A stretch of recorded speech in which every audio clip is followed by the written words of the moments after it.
our map bands are ready for EU Best of 5 Grand Final. Jacob, how about you start us off with it?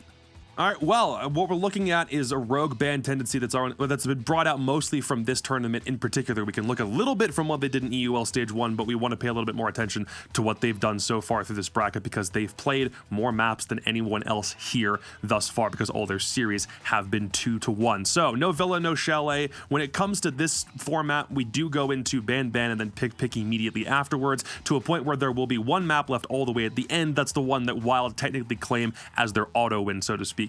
So we'll start on Border, which is interesting because Rogue have picked it twice thus far in this tournament and have lost it both times. Something about Border is something they really, really like, but they've not been able to lock it down very firmly just yet. In terms of Clubhouse for WYLDE, it's a map they have played and they've won it before. That was a 7-4 victory against Heroic that locked them into the upper bracket finals. So it's a map they already have demonstrated enough proficiency on to feel confident in. But again, it's Clubhouse. If you don't know how to play Club, then you're kind of doing it wrong. So Border and Club will be the two guaranteed ones that we see today. If WYLDE were to win both of those, then we don't have to see any other ones after that because they're essentially playing a glorified best of 3, whereas Rogue have way more maps in this pool that they have to win. Oh, bless you, Rogue. I was confused when they got rid of Border. Rather, they picked Border instead of getting rid of it, considering that lost streak that they've had thus far. But they've gotten rid of Oregon, or rather Borrigan, for us. So shout out to them. They've done something right in the map veto at the very least. Bank going out hurts my heart a little bit. I like to see Bank and how different teams operate on the attack on it. So that one hurts a little bit more. But I think Clubhouse is one of those maps that we saw so many teams in the earlier part of the tournament get rid of. And the fact that WYLDE's like, no, we're happy to go there. We want to get this practice and everything. I'm wondering if that's what Rogue is doing on Border. You know, I don't think they're necessarily ones to want to enjoy the hurt of losing a map 3 times over, but some people say 3rd time's the charm. So not a surprise, but Skyscraper back for Rogue. Jesse and I we butt heads on it yesterday about whether or not Rogue was really good enough on Skyscraper to win. Turns out Jesse was right. They're good enough to win on Skyscraper, so Rogue picking that, not a surprise. That kind of map, that Skyscraper, is actually one I would have thought would have come up earlier in the map veto. In fact, I actually would have thought Border and Skyscraper would have been flipped in the way that Rogue would have picked them. Alas, they didn't do that, so they better hope they get that far because they're going to need that one in the pocket, I think. Now we're left with Kafe and Theme Park at the end. As you see, it's our decider map, which, given the format, just in case you've never watched competitive best of 5 series in Siege, usually with a 1-map advantage, the map that is seen as the decider, in this case Theme Park, is an auto win for the team that has the map advantage, in this case WYLDE. So this is how it works. This is the map that you don't have to think about because it's taken as a free win.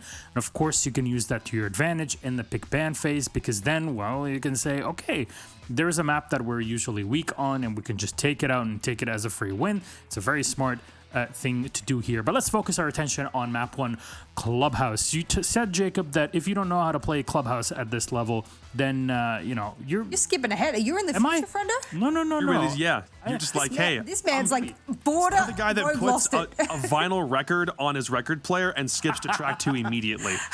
Fair enough. Well, you know what? Let's take a look at Border. He said, oh, Oregon removed. This is Borrigan out. Then Border is this map that is seen as also a very attack-favored map, and that kind of turns off a lot of people, Jess. But what about it here? Because Rogue has lost this a couple times before. Yeah, I mean, I was going through the history of that lost streak and 3rd time the charm. I don't think they're necessarily sitting there. They lost it 7-2 against Victus in that opening game. It was literally the first map that they had in this entire tournament. They come in and they get smashed 7-2. I think they got 1 defensive round, 1 attacking round, and that was it. It was like, El Bozo, get out of here. I didn't even know what I was looking at with a tier 1 team of that caliber coming in and doing that. And I just thought, you know what? They've come into it a little bit sloppy, a little bit slow. You go to the next time they played it, they went to OT, and I mean, a lot of their attacking rounds actually were lacking there. So I am surprised that it's a heavy attacking map and they were struggling on their attacks in that second series. I'm wondering whether or not the reason they've chosen it is they've gone, boys, we've lost it twice. Let's try something new. Let's, pock up all the weaknesses and go get rid of them and see if it works in this grand final here. It's a risk because they are 1 map behind already, but I don't mind the competitive experience that this will give them on a map that is a necessity in their map pool, I think. Okay, Jacob, your thoughts? I'm kind of looking at this, seeing a Wild squad that through this tournament has been very proficient on attack, but it's pretty balanced with their defensive win rate. So if you ask like what half in this game they really needed to like be better on, I don't really know what the answer is. I just look at Border as a map where you can't really sit back behind cover very often. You're forced to be mobile. The roam game is paramount on a map like this, which feels like that plays a little bit more into Wild strength than it does for Rogue, because if Rogue can't get into the building to deal with said roamers, that's immediately going to present a problem. So Wild come into this with a little bit of an advantage, I think, but when they attack, it's going to really set the pace for how the rest of this map is played overall. So I'm excited to get into this one. What could be the fault line here? What could put Rogue over the edge and actually take them to a 1-1 by the end of it? Keep on letting Spoit carry the ball over the goal line, man. Allow him, if he's first in, give him a drone resource, and then you can play off the back of that mechanical skill really, really well. That's what they did against Victus yesterday. They leaned into it a little bit more. He started getting really rough with Victus in that matchup to a point where he dropped over 50 frags. That's not like an underestimation or like something that we're overblowing. That's a cold, hard fact, and he absolutely can do it again, provided Rogue give him the means to do so. So if they lean into him, then this is going to be a really tough best of 5 for Wild. I'm really sad as well because I think Aces, like the likes of Aces gets a lot of his frags on defense, and that's because that's something you can do as a very aggressive defender, but on attack he drones himself, he's 10 seconds behind the information upon which he's just gotten. Of course, in 10 seconds in Siege, a lot of movement happens and can happen, and so I would love if, like, not necessarily that I feel like it'd be a sort of an anchor for Spoit, but I would love if they duoed a bit more. I would love if they moved in together, they crossfired, they triangulated, they moved with a drone from someone else. I really think that would be a huge strength. Imagine them moving around at that kind of force with that kind of movement and drone and intel that they could act off within 3 seconds. That would be huge. And that's something that I've found is Rogue's biggest weakness, is that for the side of, of course, I'm still thinking Aces. My apologies. I'm throwing back here. You guys know. Rogue Aces, huh? Yes.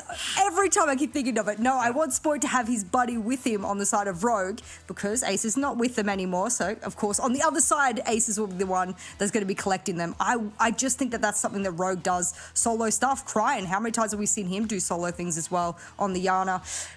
I think they have individually great players, and I hate calling them out like this because they've got great, support behind them, but I just think that if you just got them to corral together and move around the map a little bit more together and trade, man, they'd be a power force. They really would.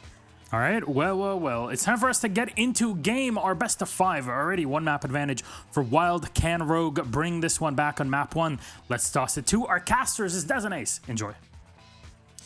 Thank you very much, Milos. I've been dying to say that line all week at this point, away for the last couple of days. I'm back for the finals, baby. That's what it's all about.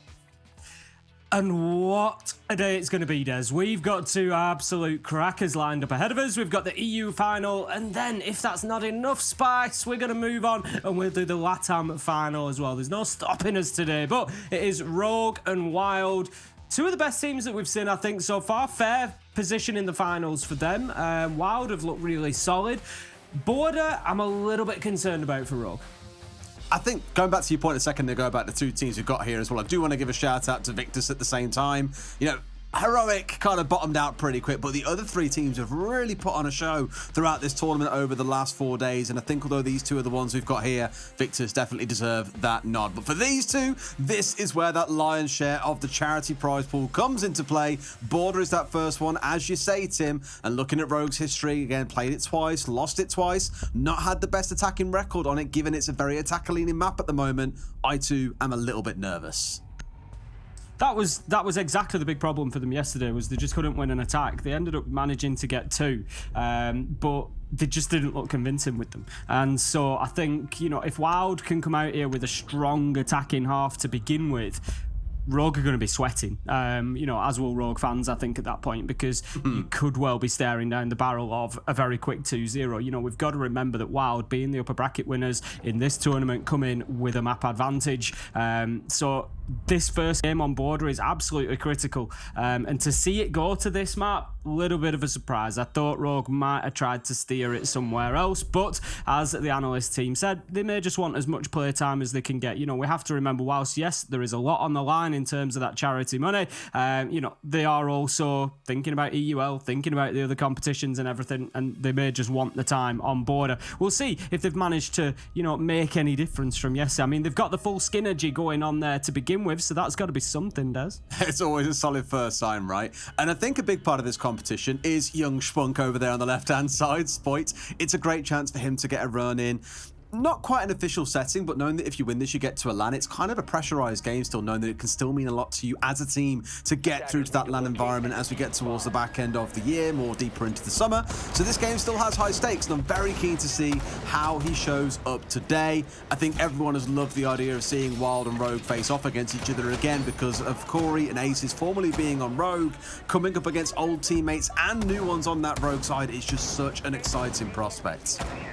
Oh, it's absolutely mouth-watering. No two ways about it. And mouth-watering is this matchup. We skimmed over the operator bans a little bit just to cover them off. We have the Thatcher, expected. Thinker, we've seen a lot more banning time for. Pretty much expected now, exactly that.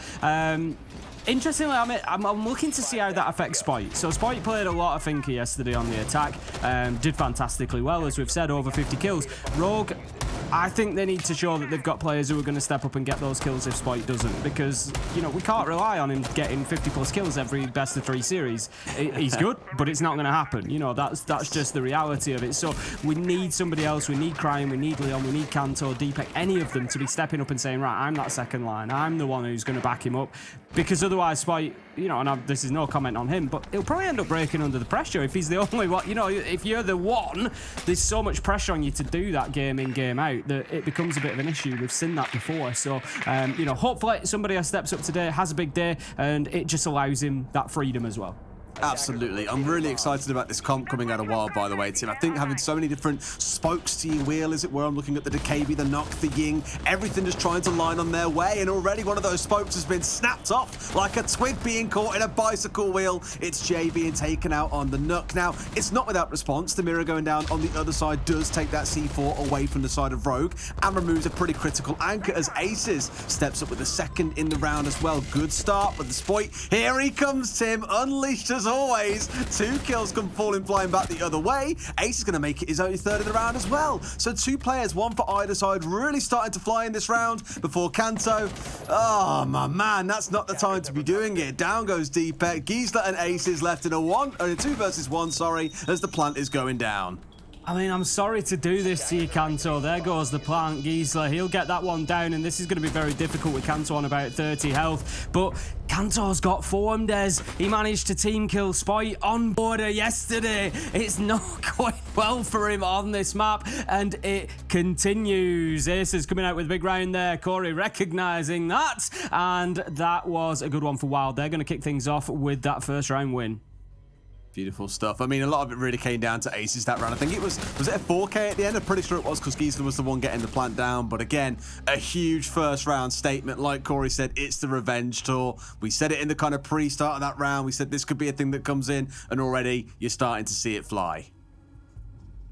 We're going to be heading into round number 2 then. WYLDE getting themselves the advantage. And remember what I said, Rogue were not good on the attack of Border yesterday. So if that trend continues, if they struggle again today, they need to be locking down as many of these defences as they can. 4-2 they will be looking at as a minimum, if at all possible, to take the pressure off that attacking half. Right now, WYLDE already 50% towards their goal.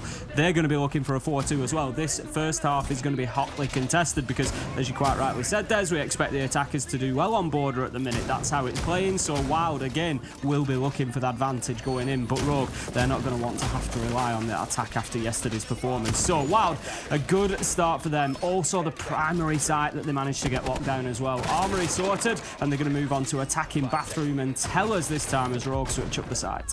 It's really telling just by the lineup exactly what Sight are playing into as well, Tim. A really heavy roam setup coming out of Rogue. You might look at the castle and go, Roamer? Not really. But you don't often bring a castle just to lock down the site itself. It's because you want to protect certain lines of sight across the map, angles or retreats back in towards sight, or to really lock down specific areas of the map. So for Leon here, he's getting out in the map. You've got the Oryx joining in, the Alibi, the Mozzie. You've got 4 players of Rogue here, realistically, looking to be out and busy in and around the map, just to kind of slow Wild down and introduce that similar sort of playstyle that we see from Rogue on maps like Skyscraper, where they'll extend, have a front line, take an early fight, pull their way back, and there's 3 or 4 layers of this Rogue roster that you need to kind of work your way through before you can even think about hitting the site. For Wild, their answer is right. Focus here, pushing as a group. There's 3 or 4 of them together. Ace is trying to charge straight into sight, and Leon goes, hang on, you haven't paid rent this month. No, you don't. It's going to be another opener for Rogue then. They managed to get the entry last time around. They're going to be looking to have somewhat of a different outcome this time. They just need to not lose the men in the mid-round. Coming up to that halfway point, and Wild are going to get aggressive. Jay going straight in here, and this is an operator, a player that we saw have some great flanks, some great impact moments, and this could be another one of them as BZ goes in to try and get that diffuser down. He is going to stick it, but the kills come in. BZ Giesler managing to get 2 back as Cryan found 1 inside a site, but could not find that all-important planter. 3v3 diffuser down, and a great play by Wild here to just sneak in through the back door, really, and get that diffuser activated. Now then, BZ, he gets killed. Giesler gets killed. Claymore, though. There's a cheeky Claymore on that diffuser, Des. That's what I'm excited about. If they manage to get rid of it and get past it, so they're not going to hit it this time. He's on the vertical as well, but Corey, I don't think he gets the angle from here. No, there he goes. It goes off. They get it, but it doesn't get Spotty, who's on the diffuse. It looks like they have no idea, and Rogue sneak one out from under the noses of Wild. Rogue have got away with one there. They allowed them into sight, couldn't do anything about the diffuser going down, but were able to retake. I tell you what, as soon as it got leveled up to 3-3, when Wild were able to find those 2 frags after the plant, I thought, boy oh boy, Rogue could be in trouble here, but no, locking it down, doing exactly what they needed. So well played to Rogue. That moves us on to round number 3. It's going to be Ventilation Workshop, so Rogue deciding to stay clear of Armory for the time being. They're going to try a couple of other sites before they head back there. Going to be on the ground floor again, directly underneath Armory. A very similar defense. We're going to have a presence upstairs, I would be absolutely sure of it. And Wild, they're going to want that vertical control. Yeah, just coming back again to that last round. Massive props to Wild as well. Really smart read into Rogue, identifying, like we were talking about, there's 4 players here off-site. They're looking to roam out towards the west. They're playing above, they're playing laterally. They are everywhere except on the site itself. And to kind of say, right, boys, this is the game plan. All 4 of us in here now, push in sight. Aces kind of doing what Aces used to do a little bit on Rogue back in the old days as well, being a little bit too far ahead of his team. Does get himself caught out, but with the 4 versus 5, they get the plant down. Just unfortunately didn't have enough cover there to be able to stop Spoit getting the diffuse off when he was off towards the right-hand side, out of view of the window itself. But full credit for it, creativity, full points on that side. Oh, you've got to go for it sometimes, you know, but the reality of the loss there for Wild is that plant was rushed. That's the top and bottom of it. They just didn't have anything in place for the post plant. They didn't have anything opened up vertically. They planted in a position that's hard to cover vertically, but also they had the reinforcement right next to the diffuser. That's why Spoit was able to do it, because the 1 man up on the balcony can't find any shots into that position. So if you're going to plant there, that's fine, but you've got to do something to breach that reinforcement so that you've got the post plant afterwards. You know, whether that's as you're running away, just chuck a Selma charge on there. I'm not saying there was an ace left at that point in time, but you've got to do something, do you know what I mean? So that you've got that opportunity in the post plant, and that's what Wild suffered from. So they need to learn from that here in round 3. They do, absolutely. The focus this time around is Vents Workshop on the ground floor, like you said, and this is looking like a much more air quotes normal take here, Tim, right? They're getting themselves up on the top floor. They want to clear that out, get the vertical control, and then think about the plant. That last time was very much more of a Hail Mary, get inside, get the plant down in view of the balcony, and hold it from far away, but sadly just didn't consider that Spoit could tuck himself off to the side. Things should be a little more air quotes normal in this round, though, and here we go, about 60 seconds in. They have got the drones in on this top floor. They're still got to get their way through this electrified wall. So before even thinking about the site itself, they've got to clear all the utility out on this top floor. Shields taken away. Wall is still electrified for now. Not a big deal, but you are forcing any defenders back that would be in those positions by doing this. I do want to draw quick attention, Tim, to the number of drones left for Wild here. They're already down to 4, which is why you see them kind of blindly nading out shields at this point, right? They're concerned they can't get the information they need because of those mute jammers coming out from DPEC. Could be relying on the hard breach gadget to get in through the wall there. They do have the Selma chargers on Ace available, but BZ's just going to be occupied elsewhere, and that's going to offer them everything that they need. Jay managing to find a nice opener onto Deepek. First time that Wild have had that entry kill, so let's see how well they can build on it, how they can control with the man advantage. Jay, he's going to start using those verticals. We've got the sledge upstairs. Corey's going to be opening things up. Does manage to get the down onto Spoit. Just can't see him. Going to keep blasting through the wall, and there you go. Finds his man, but it did take him a good 10-15 seconds, and I am looking at that clock at the minute. 5 versus 3, 5 versus 2, as Jay manages to get himself. Can he get another out onto the balcony? Yes, he can. Leon goes down, and Jay's going to move around and finish him off, and it's going to be a flawless round ultimately, as Aces picks up that final kill.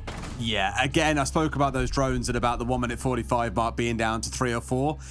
Rogue were playing a lot of that, Wild were playing a lot of that round blind as well, and I really thought for the longest time it was all going to crumble from there. But what Rogue were then looking to do was to actively play for the retake, right? They know the drop had come through, the plant was going down, and they go, right, boys, spring into action. 2 go up east. You have Spoit trying to push back in through sight as well. They just get completely shut down by the Wild side, and sure, again, that last round was a Hail Mary. We're going to go into sight, we're going to make a plant happen without much prep. It was trying to catch Rogue off guard.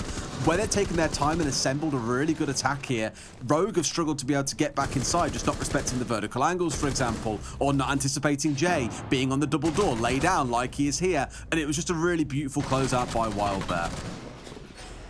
I mean, really, it was fantastic. Wild never had to go anywhere near sight. You know, they didn't really have to risk any direct gunfights. A lot of them came down to just, you know, peeking through the floor, just finding those angles. They were never really challenged too much. So the flawless is absolutely no surprise whatsoever. And Rogue are going to have to tighten up if they want to be getting more defensive rounds here. They're going to head back to Armory this time around. It was the site that they tried back to begin with in round 1. Wild were the victors here. It was pretty comprehensive round for Aces, particularly. I think it was a 4K on the round. He went pretty big, and Wild maybe just need to find some kills elsewhere because he's been a little bit quiet for the last couple of rounds after that.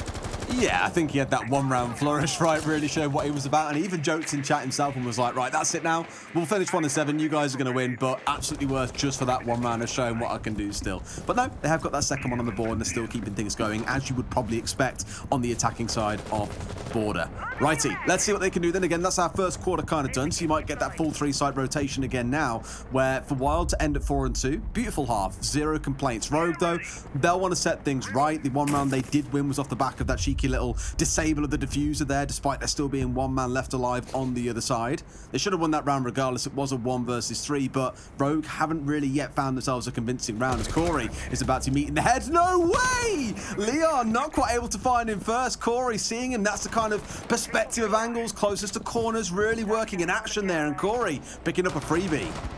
This is it. Perspective is the absolute key to that one. There's somebody who is closer to a surface, as Leon was, is going to have a more limited field of view in terms of the perspective than the person who is further from that surface. And Corey taking full advantage of that to peek around and just get that visual, as absolutely peeking around, getting the visual before Leon can contest it. Absolutely beautifully played. Crying, he manages to get a very late trade there, taking Corey down. BZ's going to lose his life as well, so we find ourselves now in a 4v2 as a flurry of kills come in for Rogue.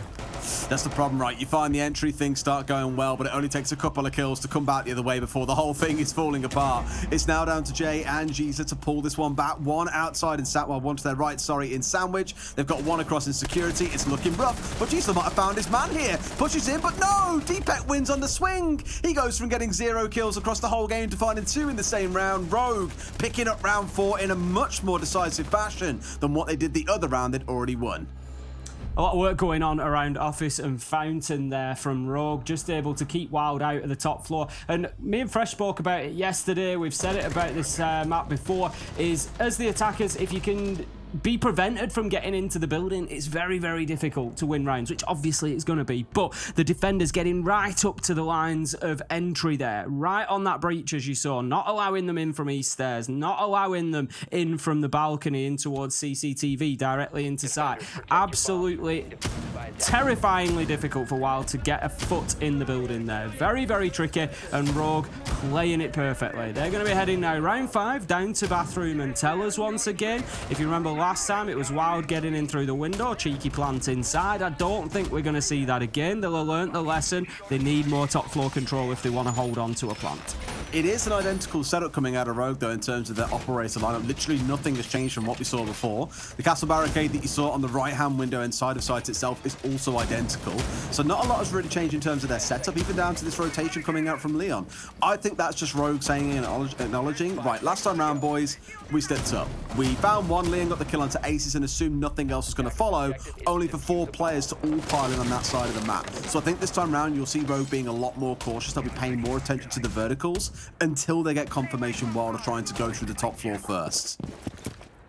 Here we go then, getting into the action phase, and as you said, they're going to be meeting some resistance. There's at least 3 members of Rogue up on that top floor, as we would expect, because WYLDE this time, they're not going to get away with going laterally straight to site. Saying that, Jay looks like he might just be on his way straight into supply there as he gets the window gunned out. He is on the knock, just going to be looking to make a little silent approach if he can, have a little surprise on them. The barricades are going to make that difficult, because no matter what Knock can do, she cannot move through those silently. So if there's anybody playing in around that area, it is going to give an idea that Knock's on the way, but Corey is going to be the one to find that entry. It's a nice headshot onto Kanto to begin with, and that's the 2nd round in a row that he's had the entry. Yeah, 3 rounds in a row for WYLDE overall. Given Rogue started so strong on the entry front, it's good to see there's a bit of a swing back the other way. Sadly, the rounds aren't madly swinging with them yet. We still have that 1-for-1 nature. WYLDE Rogue the whole way through. That hasn't really slowed down. Just waiting there. Right? It's an interesting little position. This is down in customs, and he's just using that hatch as a reverse angle up into CCTV, making Crying's life difficult, and Aces is going to make it even more difficult as he manages to step forward and get the kill there. Nobody moving in through the rotation. The Knock was watching, so the WYLDE players were safe inside of CCTV, and the pressure's really going to start mounting inside of that top floor office now, because the players are going to have to think about dipping away. They need to get themselves back to site. Jay just misses his opportunity, and Spoit's able to give him the turn and burn, flip round and hit the headshot. That should have been a freebie, Tim, but it's crumbled there at the last second. Spoit almost going down to a nade, finally put on his backside by BZ, who may be able to finish him off at range here. Oh, I think he finds Deepak on the other side as well. In fact, Aces has got both. Never mind. It's death from above. Leon, the last man left standing, in a total reverse when he had the first engagement against Aces in round 2. Here, he was the last engagement against Aces, and he came out on the bad side of it. You gotta really feel for Deepak there. I don't think any of those bullets were intended for him. Aces knew, I think, that he downed somebody inside. Potentially knew that, you know, he doesn't have the points on or anything, so he doesn't know for sure. But he's landed a ton of bullets on somebody, so I think at that point he thinks, right, they might be down here. I'm just gonna put a few shots through. Misses the location that they're in, and it sprays through, and it's Deepak. You can see it here. I think he's going for the man, but just with the where he's shooting, he shoots Deepak in the feet, and it's just so unfortunate for him. But there you go, that's Siege. Sometimes those things are going to happen, and the stars will just align, which they did for WYLDE. Ace is going well so far, 8-2 inside of 5 rounds, having an absolute storm against his old team. Although it didn't count because he did finish off a down player, he did have 4 kills flash up in the kill feed in that last round as well. I know he was 5-2 before. The one onto the down player didn't count for him, as it was down instead by someone else off towards the side. I believe it was BZ, but still a really high impact round once again. Round 1, round 5, 4Ks in both. Really showing up. I know admittedly it's only been in 2 of the rounds, but if you're winning your team 2 out of 5 rounds single-handedly, no one's going to be complaining, Tim. No, absolutely not. It's, you know, the thing is, for Rogue here, I think I'm going to go as far as to say, and I'm basing this off what I saw yesterday, this to me is a critical round for Rogue. They need to win this round. You know, if they don't pick this up, I think they're going to struggle on the attack. I think they're going to struggle to bring it back to overtime on the attack because they just didn't show us that yesterday. And I mean, today is a new day, Des. You know, the sun has risen again, things are different, and maybe Rogue come out and have discovered how to attack on border. But they just weren't on the pace yesterday. They just couldn't get anything done. So for me, this one's critical. This is the defense that they need to hold. It's going to be ventilation. We saw them win it. No, they saw them lose it back in round 3. Jay opened us up with an initial kill onto Deepak, and Rogue really never got back into the round after that point. So they need to be very, very careful here, because last time WYLDE didn't even really need to go near sight. They took everybody out from above, if you remember. Yeah, the one thing that I do worry about for Rogue is across 12 attacking rounds in this competition, they've only won 3. A 25% win rate is not going to get you over the finish line unless you can really come up with something transformational in the second half of this map. And I agree with you, a lot of that rides on them actually getting this round here against WYLDE, bringing it up to 3-3 and making sure the affair stays close all the way through.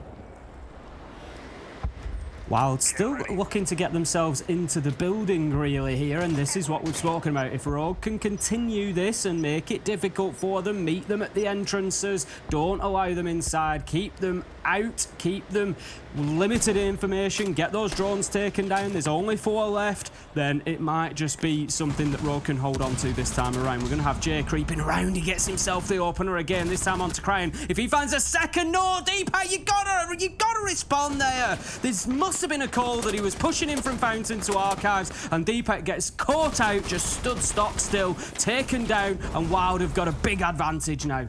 Kanto almost going down through the wall as well. Ace is collecting him just a few seconds later. WYLDE once again running away with the round off one player, hitting them off from the side. Last time round it required 4. Here it was just 1 man, and it was Jay. Spoit holding on to this long angle, but Jay sees him first. What a shot at 3k in the round. Can he make it 4? Yes, he can. WYLDE are on fire, and there is no stopping them so far, Tim.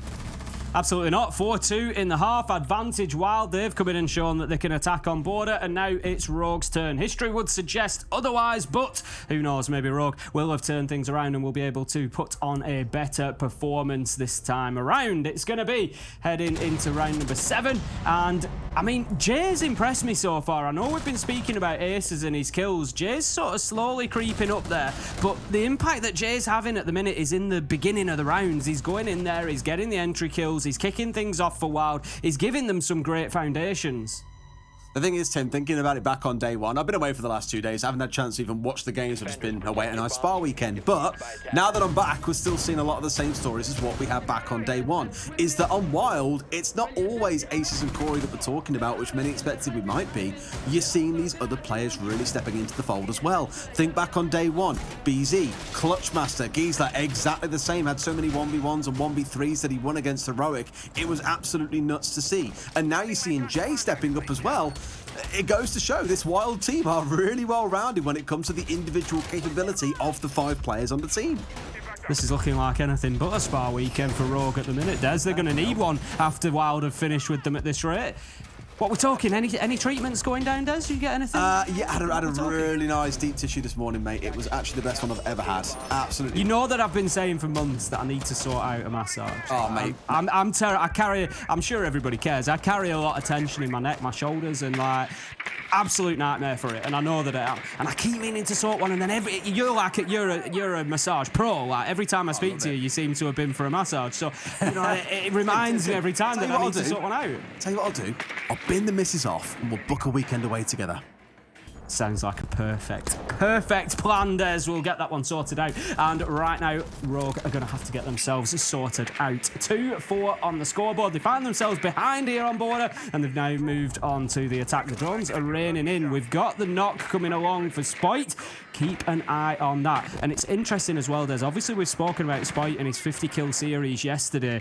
I'm not saying he's not doing well. He's leading the team in kills, but he's only on 5. And this is the question that we've got for Rogue. If he's not going to come along and deliver the 50, who is going to be getting them instead? Now then, Corey getting really aggro onto these attackers as they try to get in the building. WYLDE just really not allowing any breathing space here in round 7. It's a big lean back to what we saw coming out of Rogue. In fact, the setup is almost identical as well in terms of the operator lineup, Tim. They're getting out in the map. They're being aggressive. They're extending vertically and laterally at the same time. The difference is Rogue are playing right into it here. They're not saying, right, direct to sight, boys, let's go. No, they want to fight against the boys of WYLDE, and they're giving as good as they can get. Sure, the health bars of WYLDE are slightly lower so far, but they are stepping up. They're taking out drones. Rogue are down to 4 with half a round still to play, and they're giving the fight back on the other side, doing a little bit of damage across the Cryan. And Rogue have sort of hit this stalemate where they feel they can't really push forward without taking a really big risk, and that risk is what's needed. They've took the risk, and Spoit's gone.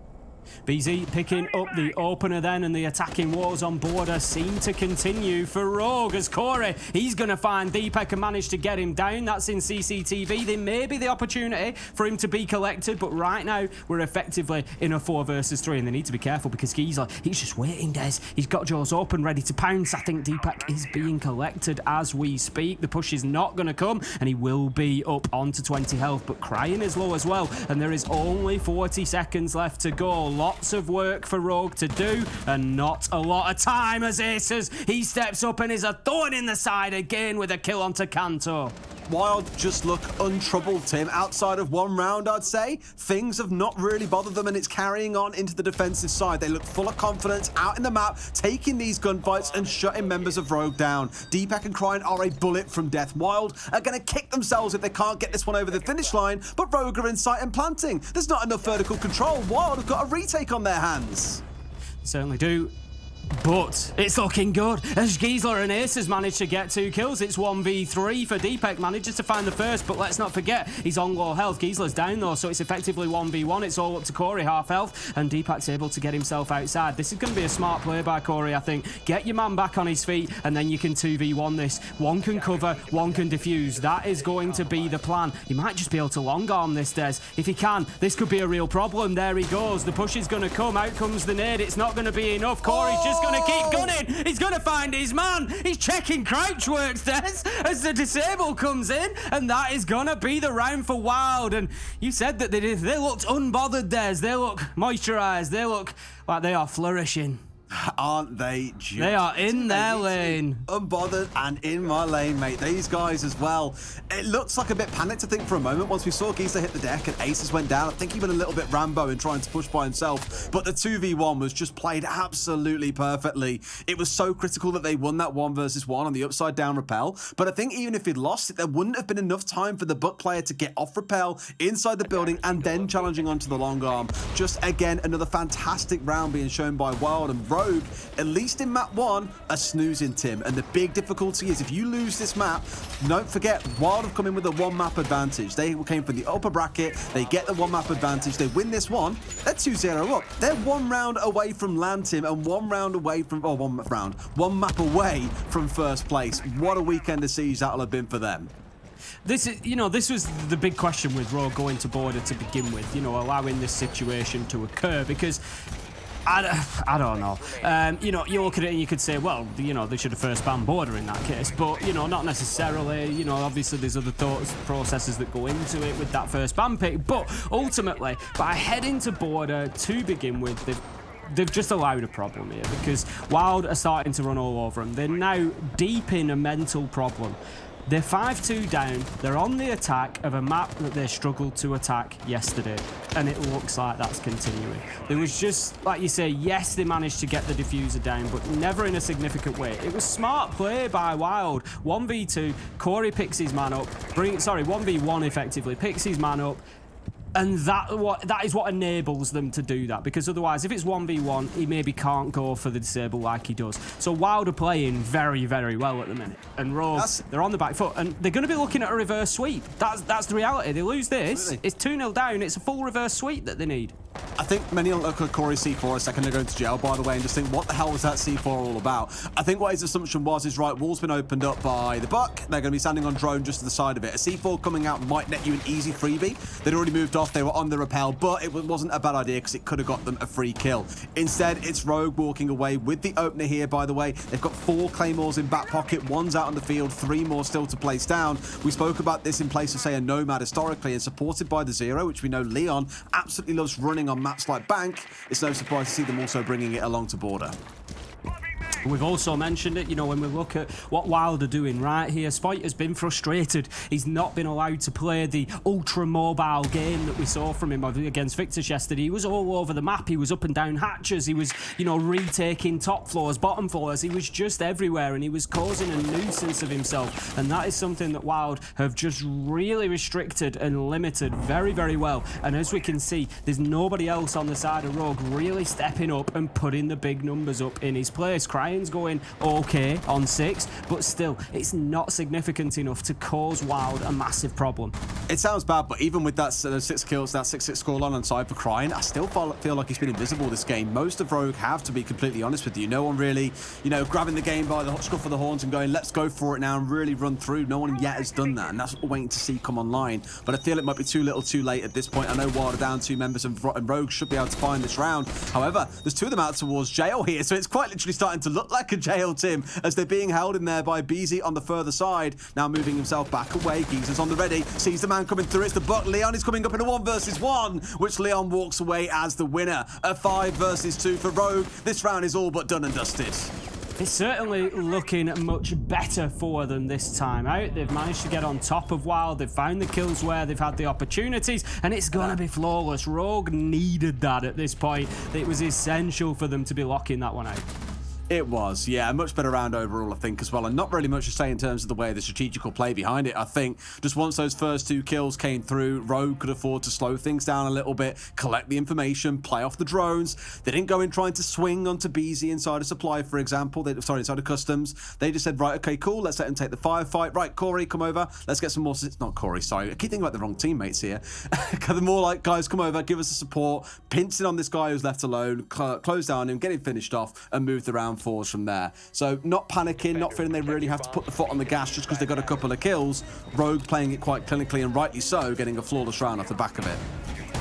Here we go then, round number 9, and it's time for WYLDE to start locking down these defences. I've said they've got themselves into a really nice spot, and they have. But one more round to Rogue, and you just feel that momentum's broken a little bit. That spell might just be shattered for WYLDE as Rogue find themselves getting back into it. And that's what they did a number of times yesterday, Des. This is the thing for Rogue. They weren't playing great against Victus at times, and then they just seemed to activate. They'd just switch on, and it was like, right, we've just taken it up to the next gear. We're going to come back, we're going to win 4 or 5 rounds in a row. They were 6-2 down on Chalet, and they came back, brought it to overtime, and won it in overtime. So, they're certainly not afraid of doing that, but they can't rely on doing it over and over again. So, for me now, WYLDE, get this one knocked down, get your map point opportunity. You're on the primary site choice, it's Armory. This is your moment now. You got Aces already extending. Tell you what, not a bad attempt there coming out as well on the spray through jail. No one found though, but not too far off. You got Aces playing out on the roam here as well, by the way, looking to do a little bit of work inside of security. Has opened up the doorway in case he wants to go for a little bit of a cheeky run out. Has got vertical holes to play through. So even if Rogue do just try and push directly in through jail, they'll be challenged immediately from the vertical angles. So I like again how WYLDE are controlling the entire map without having someone in every part of the map. No one is playing downstairs around supplying customs, but they still have some level of threat over it as well.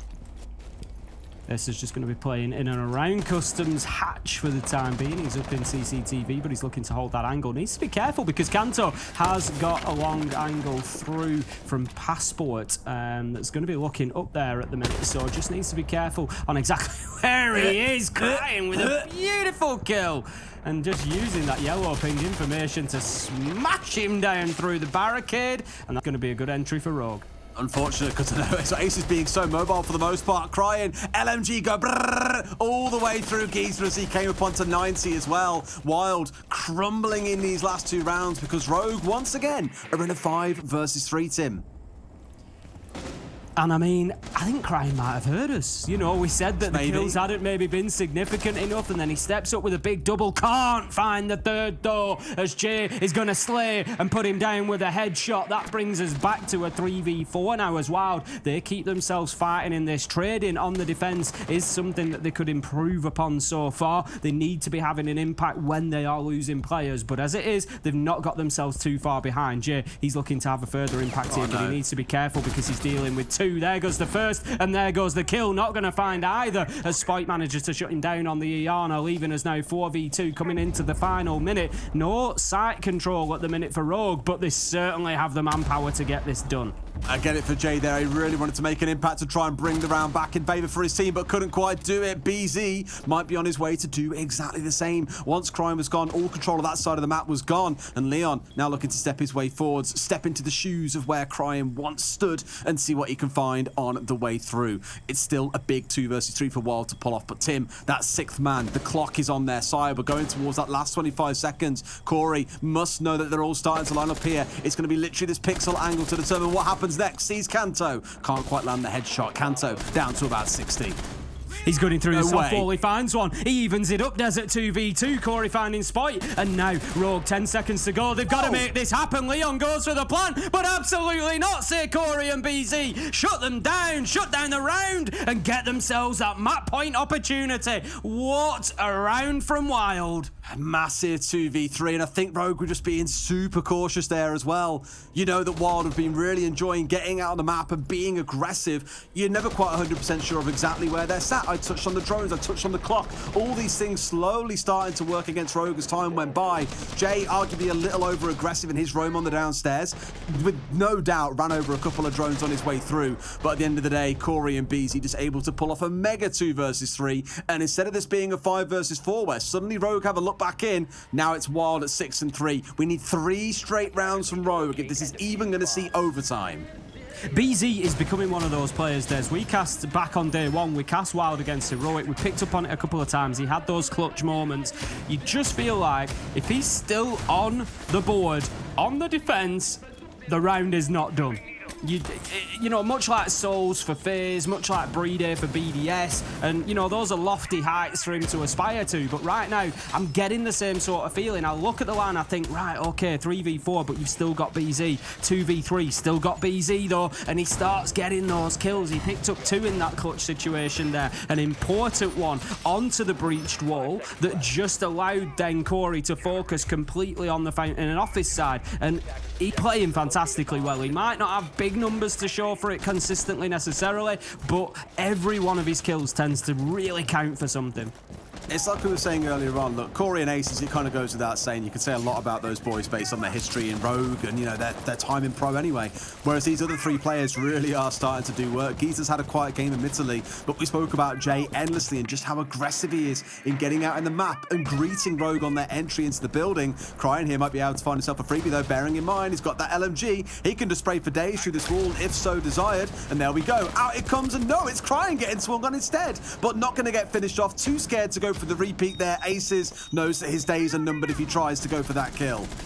He's got other ideas, though. He's going to move around to the window. He's thinking there's an opportunity whilst there's a drone going on here, but he's going to get found out. There's Kanto. Manages to get the kill, and Rogue have got away with one there. Crying just getting absolutely smashed as that wall was open, but somehow back on his feet, 20 HP, and Corey, he's going to take up the mantle that Aces was playing, just trying to push through there into CCTV, reclaim a little bit of territory, but at this moment hasn't really been able to. Rogue getting themselves inside of the building nicely within the next 10-15 seconds, I'd expect, and they can start that top floor clearance. It feels like more of the same in a way. Like, you've still got Wild trying to go aggressive. The difference here is that Rogue are getting a lot better with their drone work and having these drones set up to catch these would-be roamers, the aggressors, as they try and run out, and now they're starting to catch people. Rogue are almost starting to figure Wild out, but it's still a little too late as Gisela gets out, finds a critical kill onto Crying, and may have just kept Corey alive. Indeed he has. Beezy gets him back up. Wild are back at 4. Perfectly timed, but what a shot from Deepak! Absolute reflex shot as he flicks onto the head of Gisela, takes him down, and that leaves us now in a 4v3. Rogue with the advantage once again, and still plenty of time left on the board. They're not even into the final minute yet, as they have pretty much got top floor control now. Wild have been forced way back towards site, and they're just trying to cling on to the edge of this cliff that they're on in round number 10. Oh, Tim, you've only got to see BZ and just suspect there's going to be some hijinks coming at the end of this round. He's laid down, ratted under a window, daring them to come through. They're not even going to look towards his feet at this point and could find himself a massive freebie. The drone coming out from Deepak. Will he get on it? Will he see BZ is the most critical part of this? I don't think he has a clue he's there. I think he's just spun. I think he may have just seen him, but BZ has stepped away, knows that his days are numbered. In comes Spoit to bring it to a 3 versus 2. Have Rogue done enough to hold on in the last 20 seconds? Corey, he's going to get one. Diffuse going down. It's going to be Leon with the plant. Corey, low health. This is going to be a big ask now. He gets seen. He gets put down. Deepak stepping up big in that round. And Rogue managing to get themselves one step closer to overtime here. That's going to leave them 6-4 now. But still 2 rounds to find and no mistakes left. Just like you say, huge round for Deepak there. Some critical shots that he hit. The mid-round kill, that ending one, absolutely huge. And not to Gisela, had a pretty quiet game so far, but that was one of those kills that you look at and just go, look, you can be 2 and 5 and you can still hit some nutty shots. Deepak's really stepping up now. You know, since we called out, we didn't call out individual players, but since we said there's a few people that they're looking for some extra kills from that really need to, you know, get involved here, because Spite's not putting down 15 plus kills a game today, at least on border. We'll see as we go on. But Cryan, Deepak stepping up, couple of big rounds, really getting some important kills there, and it's helped Rogues keep themselves in it, because, you know, that could have been a very tough round when it went to 4v4 and Corey gets picked up, doesn't get finished off. It's in the balance at that point, but it was Deepak who stepped in, bang, instantly got that kill, 4v3, Gisela gone, and the round really started to swing in Rogue's favour, and that's what they need, some more of those momentum moments from those players. And heading into round number 10 we go then. It's going to be Bathroom and Tellers again for WYLDE. They're doubling down and they're going to try this one again. Clearly that serves as a sign, like we said for Rogue back in the first half. You feel that you know what you've done wrong and you can course correct. I'm not 100% sure bringing a dock is the indication of, guys, we've got it. We know the solution to our problems in that round. It's dock. I don't really think he's that kind of operator. You're not that operator. Isn't usually the operator that follows that statement, to be honest. Absolutely not. They've also got the Frost, though. That's been replacing the Legion from the last round, so a couple of changes coming in. They do lose out on the Wamai, though, which is quite a thing for them before.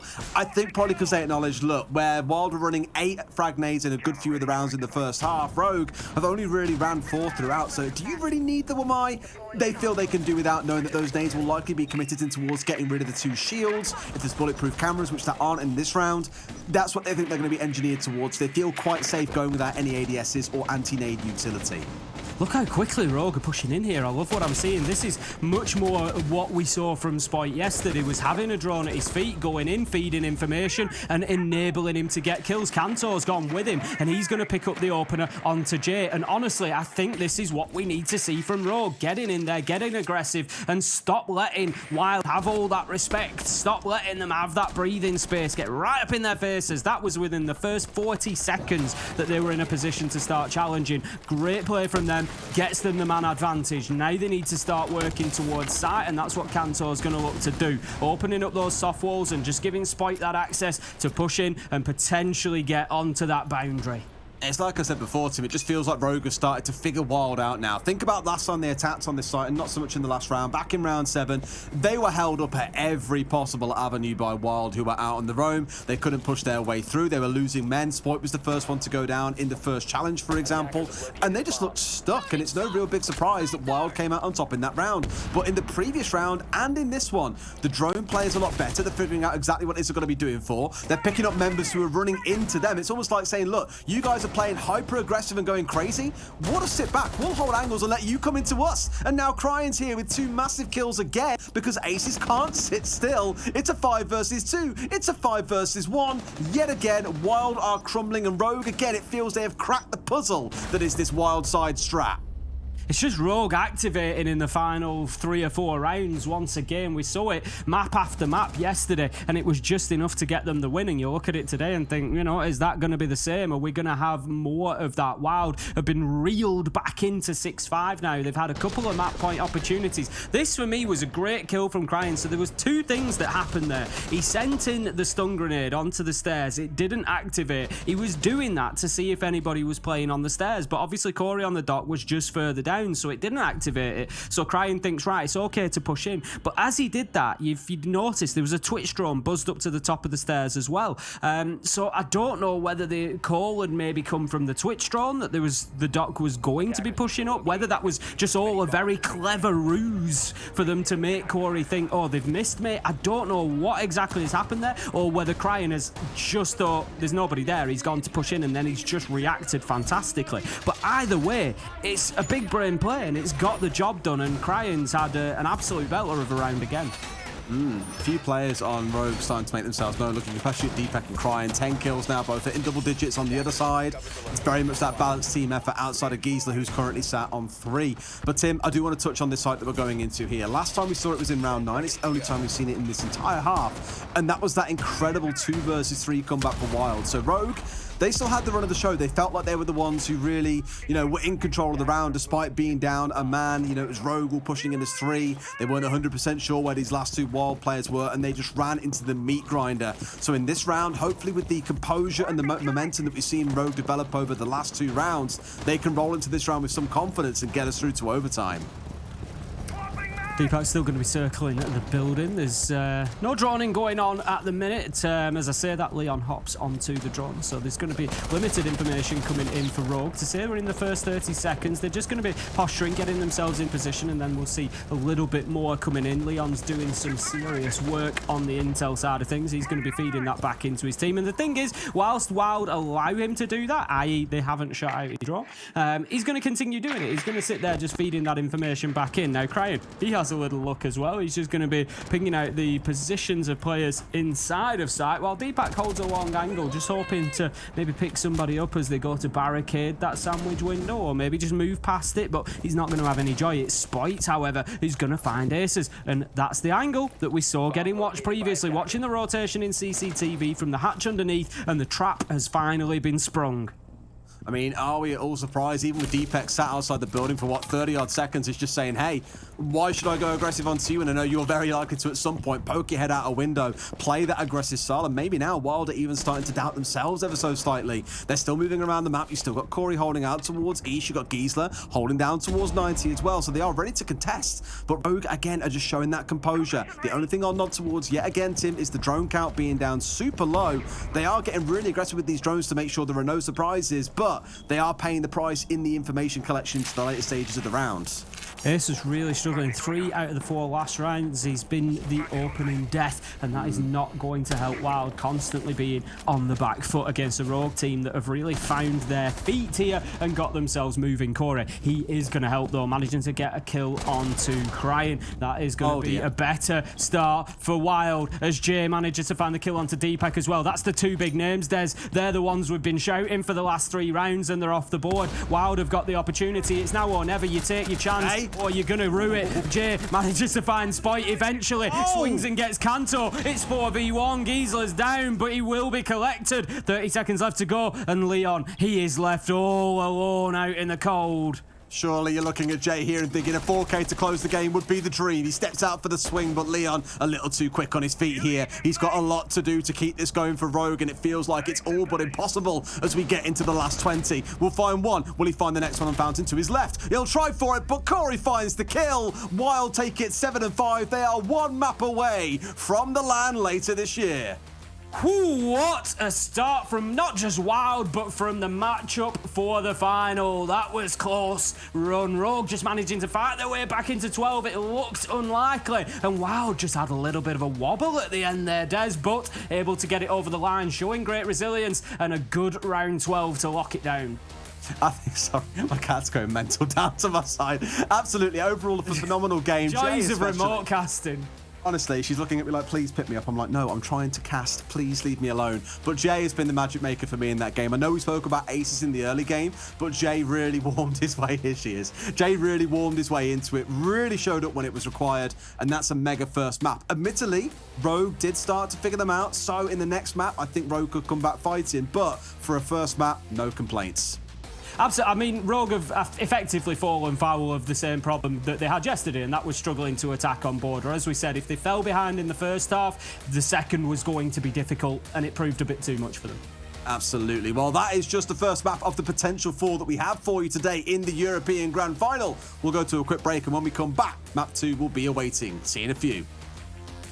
Progress is a race that has no end. After every finish line, another challenge awaits. How can we continue to push innovation in a sport at the forefront of technology? This is how.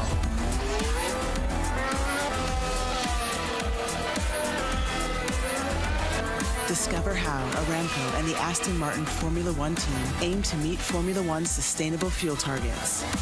Aramco, powered by How.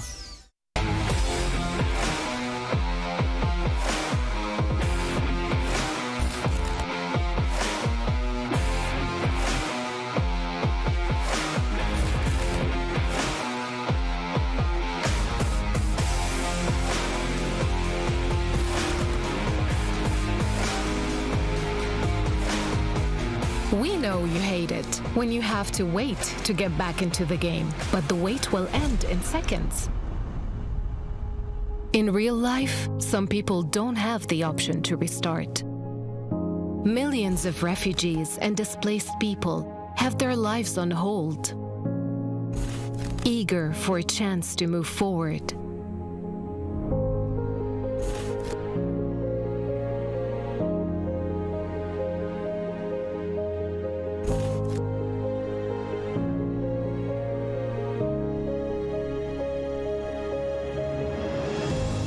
There are 84 million people around the world who were forced to flee due to war, conflict, violence, persecution, and climate change. And we are here to serve them, working day and night to provide them with life-saving aid and support. And you can be part of it. You can help people forced to flee gain access to life-saving aid like shelter, food, water, medicine, and much more. Donate to UNHCR. Help refugees and displaced families rebuild their lives.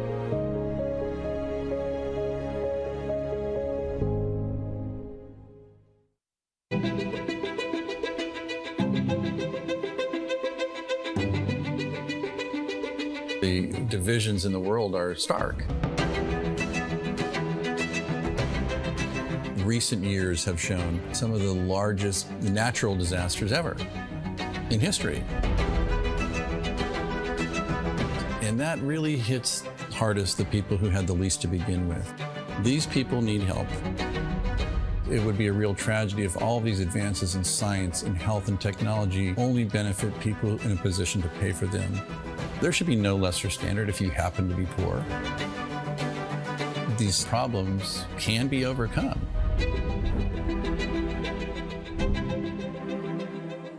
Direct Relief is a humanitarian, nonprofit health organization. The focus has been on the least fortunate, most vulnerable people. On a good day, things are tough for a lot of people in this world and in this country. And what we can do is mobilize private resources for their benefit and make it available free of charge. We're the first nonprofit in the history of the United States to obtain accreditation just like a commercial distributor. And it's been expanded geographically to every country in the world and every state and territory of the United States. What's now Direct Relief officially was started in 1948 as a private effort of a war immigrant businessman named William Zimden. The basic guiding principles of a war immigrant businessman really influence what Direct Relief has done ever since. And they begin with just serving the people who need help. We have this great privilege of engaging with people who come in from very different backgrounds, but with the same purpose of trying to just do something good. It doesn't matter if you're typing or talking on the phone or working on the warehouse floor.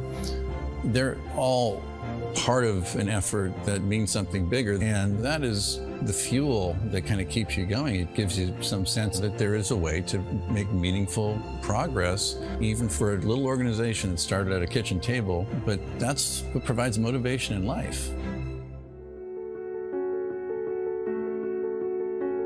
The notion that many people, just by virtue of where they're born, the color of their skin, the country they live in, they're going to get sicker, they're going to stay sicker longer, and they're going to die sooner.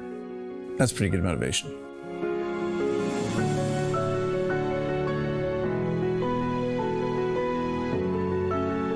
These issues are too big for any one organization to address. We really work hard to honor these guiding principles, invite people to participate, and we are sure thankful for the thousands of people across the country and world who have become part of Direct Relief by virtue of their participation.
Welcome back, friends, to Gamers Without Borders, a savvy gaming group, bringing you all this action live. And I can't believe it, but Rogue have thrown yet another map. Cool. Rogue? See, isn't They never left? activated. That's what we got at the end of it. WYLDE taking it now, not just 1-0 up, but 2-0, because a reminder, they're coming WYLDE, that is, from the upper bracket, which means they have a one map advantage. Now, that is pretty ridiculous, isn't it, Jess? I think the ridiculous part is that we came into the map, Vito. If you missed that pre-test, you'll probably want to go back. We were hypercritical of the fact that Rogue has picked Border as the very first map against a team that already has a map advantage that they've lost twice in the past few days. They have not won Border since they have, imparted themselves upon this tournament. And part of me wanted to give them the benefit of the doubt that they wanted to practice it in a competitive environment. No problems. But if you want to make this land and you want to make the $250,000 for charity, you can't be throwing one of your worst maps in as your primary pick against a team that already has a map advantage. Like, that to me seems a little ridiculous. So I don't know the logic behind it, but I'm hoping there's something there somewhere.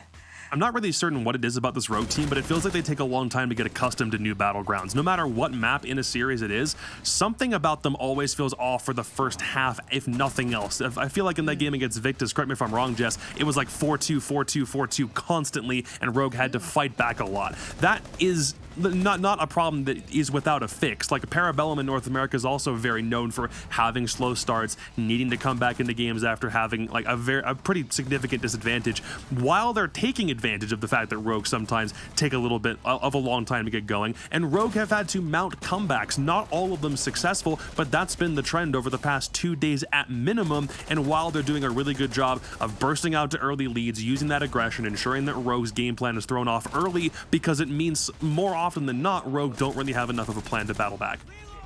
Oh, the amount of long arms we saw, Milosh. The amount of times I screamed and then I muted myself because I was like, not again. I remember the days where you used to be able to long arm an abysmal amount of distance. It felt like we saw both Rogue and WYLDE stretching their arms as long as could physically be possible, game mechanics wise, to be able to do that. I will say though, it's kind of fair. Rogue, had theirs, then WYLDE almost, mere rounds later was able to get that little bit of taste of their own medicine of the long arm as well. So all is fair in love and war, but I will say this is now going to be such a hard victory for Rogue to be able to obtain, because the next map is not their map pick. It is a good map for their opponents. Their opponents haven't decided to go to a practice map, third time lucky map, so that is just going to be such a difficult one. My God. Yeah, Club is up next, like you say, and this is what we'll turn attention to as the players get ready for that next map. Jacob, this is one thing I wanted to say in kind of the pre-game or the pre-match segment, but I jumbled both maps in between one another. But Clubhouse, you mentioned if right now you're playing Clubhouse as a team, no matter what, Challenger League, like Nationals and beyond, you don't know how to play Clubhouse, there is an issue. You need to look at that. So what happens now? Is this the potential for Rogue to bring it back on such a familiar map, Jacob? I'd certainly hope so. I think the only downside to it being a map everyone is familiar with is that if WYLDE also themselves aren't familiar with it, then, I mean, they very clearly picked this one for a reason. I think it's not a case of outstratting. I think it's a matter of timing, because I still want to see them really use Spoit to its fullest extent. I think it's not a matter of Rogue getting crafty if it's a matter of flank timing, if they need to understand pushes more appropriately, if they have an opening to push or execute onto a site before we get to that 20 to 30 second marker of a round, then they need to take that opportunity and try to, use their aggressive force. They've got gunners. There are 3 guys on that team in Cryan, Kanto, and Spoit, all of which can create so much impact. But if they take too much time to get going, then that is ultimately going to be their downfall, because it feels as though WYLDE have everything pretty well scouted and adequately prepared. So Jess, Clubhouse is just that kind of battleground in this case, Milosh. Jess, your final thoughts on this? Are lobbies ready? They beat Heroic, one of the best teams in Tier 1 right now, 7-4 the other day on this map. That's WYLDE it is. So if my boys WYLDE can't replicate the same kind of force they did the other day, my heart will be disappointed. The viewers will be disappointed, I'm sure. And that probably says good things about Rogue. So I'm going to sit on the fence here, and I'm going to let the actions, do the talking here from these teams.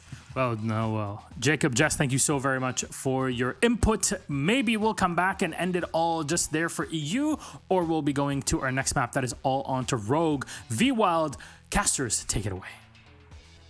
Thank you very much, Milos, once again. Clubhouse for map 3 then, Tim. WYLDE taking it 3-0. What you saying? Well, I mean, it's certainly looking like a possibility. As they said there on the desk, of course, Rogue have to be able to play Clubhouse. They can play Clubhouse. We know this. If you can't, you don't get to the point that Rogue have got to. So there is every opportunity for Rogue to come out and get a map back here. But they are up against it. You know, to really just highlight what Rogue need to do now, it's 3 maps in a row or nothing. That's it. Or they're out. It's done. Dub or bust, Tim. Dub or bust on Clubhouse. Absolutely. It's a wild pick. Interestingly as well, I did actually have a quick look through the map picks and see which side we're starting on all of these maps. Rogue have opted to start attack here on Clubhouse. And even more interestingly, if we do get to the next map, which is Skyscraper, WYLDE opted to start attack there. The only map where a team has opted to start on defense is Rogue on Kafe for our last map where they start on defense. So overall, to both teams feeling very confident on the attacking side of things. I mean, you saw WYLDE in the last map. This one could yet prove to be a bit of a spectacle for Rogue in that first half. Hopefully, they can get some good rounds on the board. Otherwise, that back end of Clubhouse could be very, very rough. Thinkaban coming in from WYLDE again. We saw it from them last time around, and it feels a little bit targeted at Spite. It was, you know, the operator. And you blame him, Tim. It's not just targeted at Spite. We know how powerful Thinker is. You know, the LMG. We are seeing a band out a little bit more, sort of, not routinely quite yet, but more frequently. But it worked. It worked last time around. Why not do it again? Bring it along here. Spite didn't really make huge impacts on the map like he did yesterday, so you know, yeah, you can't completely silence him, you're not gonna do, but it certainly did limit his sort of capacity to get those frags, it seemed, on border. So while doubling down, we'll go for it again. We're gonna have Thatcher, Kaid and Mirror make up the rest. No surprises there. Hatcher's not gonna be a problem because we've got Hibana, we've got Maverick. Easy peasy for the attackers. Well, let's see how things play out. WYLDE really thriving in the chaos on border. Yeah, looking at how aggressively they were roaming, swinging out, really charging around the map and looking to pick up 2Ks and 3Ks. It took Rogue time to adapt. But here, as they continue into the attacking side, as they ended on border, I'm thinking on a much more structured map like this, you might just find Rogue are just able to deal with that aggression that made WYLDE look so sharp. And when that aggression fell away for WYLDE on the end of the last map, you started to see a way for Rogue to get back in. That's what brought it all the way back up to a 7-5 from a 5-2 scoreline to WYLDE. So let's not write Rogue off yet, but there is still a mountain to climb. 3 maps needed back to back. And we start out in the basement, as you say, with a 3rd floor roam coming out. No surprise at all for this map, Tim. Yeah, I mean, making no mistake, Rogue are a team that can get their way back into this. You know, that's, like you say, WYLDE don't really need to take their foot off the gas much. You know, if Rogue can find that aggression again and really start going at them, it could well be that they can get themselves a decent advantage on the attacking half here before they move into the defence. So WYLDE need to be cautious of that. They don't want to overcommit, but equally, they don't want to give Rogue too much freedom. So it's going to be a fine line to tread. They need to get that tricky balance. I do indeed. At least this round starts out, things are looking at least mildly safe, I want to say, for the side of Rogue. Drone work to get everyone in, but Cryan is straight in here. They're going for the old straight towards site. Tim, you got a couple of roamers out there? No problem. We'll just go direct 101 towards site. Cryan pushing down through oil was the spearhead of this attack, but turns out it wasn't very sharp. Corey getting the shutdown, and surely the call comes into the rest of the team here of, hey, they are trying to aggress on towards the site. Let's try and make sure we're being able to get back to site and provide cover if necessary. Not only does Corey get the kill, he's able to get back through the corner salvation station to pick up a few of those hit points as well.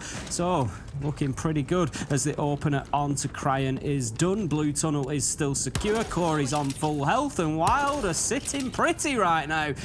Rogue still working on that top floor clearance, just wanting to be confident that they've got everything locked down before they start moving forward. They're going to be droning out strip bathroom, looking to get down into bar, get bar hatch, into kitchen hatch as well, and then start working that verticality. There is, by the looks of that silhouette, somebody still up on this top floor for WYLDE though. There's no reason really for them to chase back to site too quickly now that they've got that entry kill.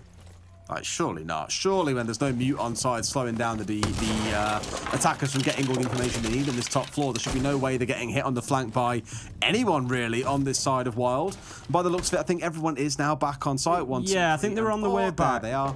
Yeah, all back on site at this point, so now Rogue can slowly start working their way. No. What? Hey. Let's just have a quick look at Jay. He is off in the map and he's looking to make a nuisance of himself. There you go. I spotted him up in construction. And if he hits them on the flank, they are going to be kicking themselves. I mean, Tim, after all I said about the drone work from Rogue really improving, yes, they lost a lot of them, but they were getting hit a lot less often on the flank by Wild, and they were shutting them down as they came running into angles.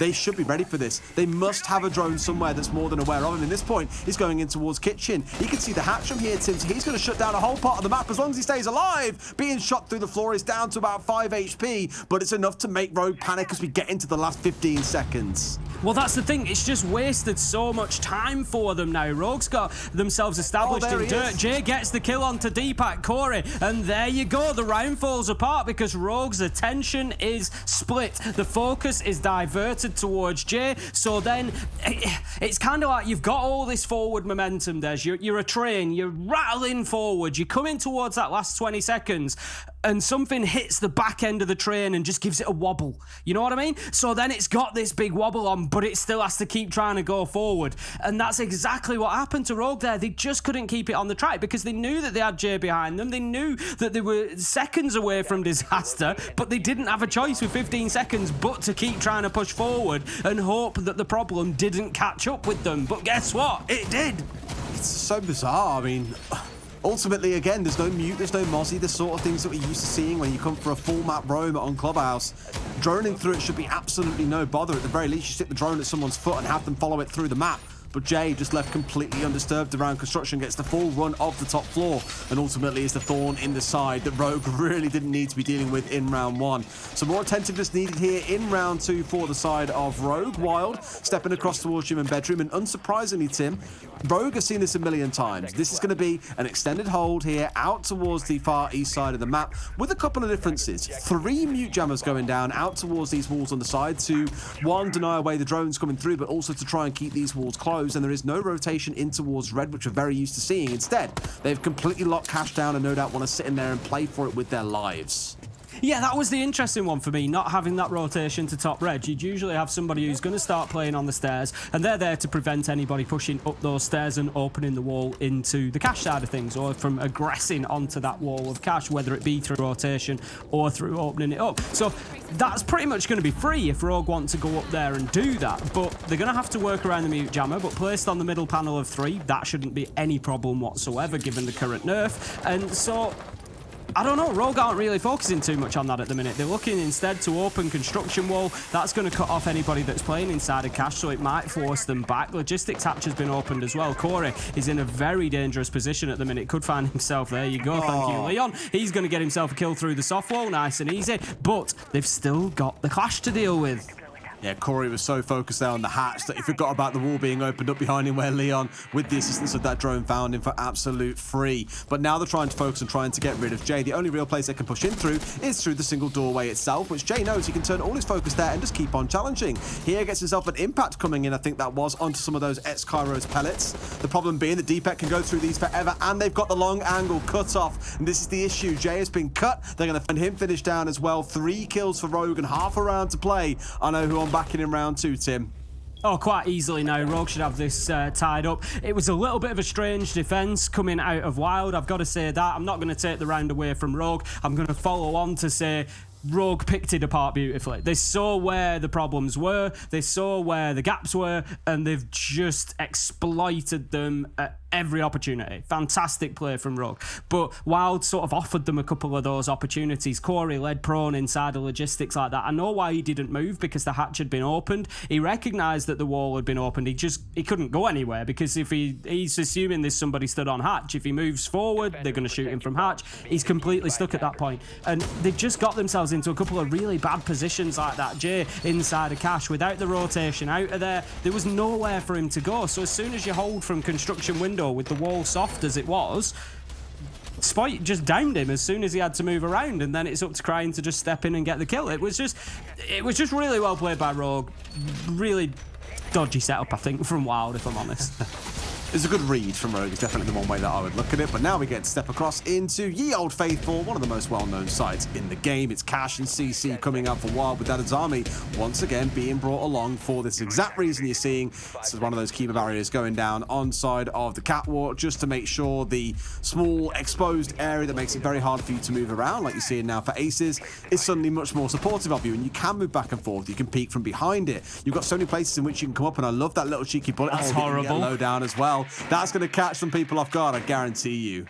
Well, this is it. You know, it's bulletproof, so you're not going to be taking too many shots in reverse, and that is going to be a difficult one, even for somebody with the mechanical skill of Spoit, for example, to be peeking on the opposite side of that and hitting that shot. Forget about it. Going to be very, very tough. So instead, right now, Rogue trying to get themselves inside of the building. Interestingly, Spoit is down to half damage as well, half health.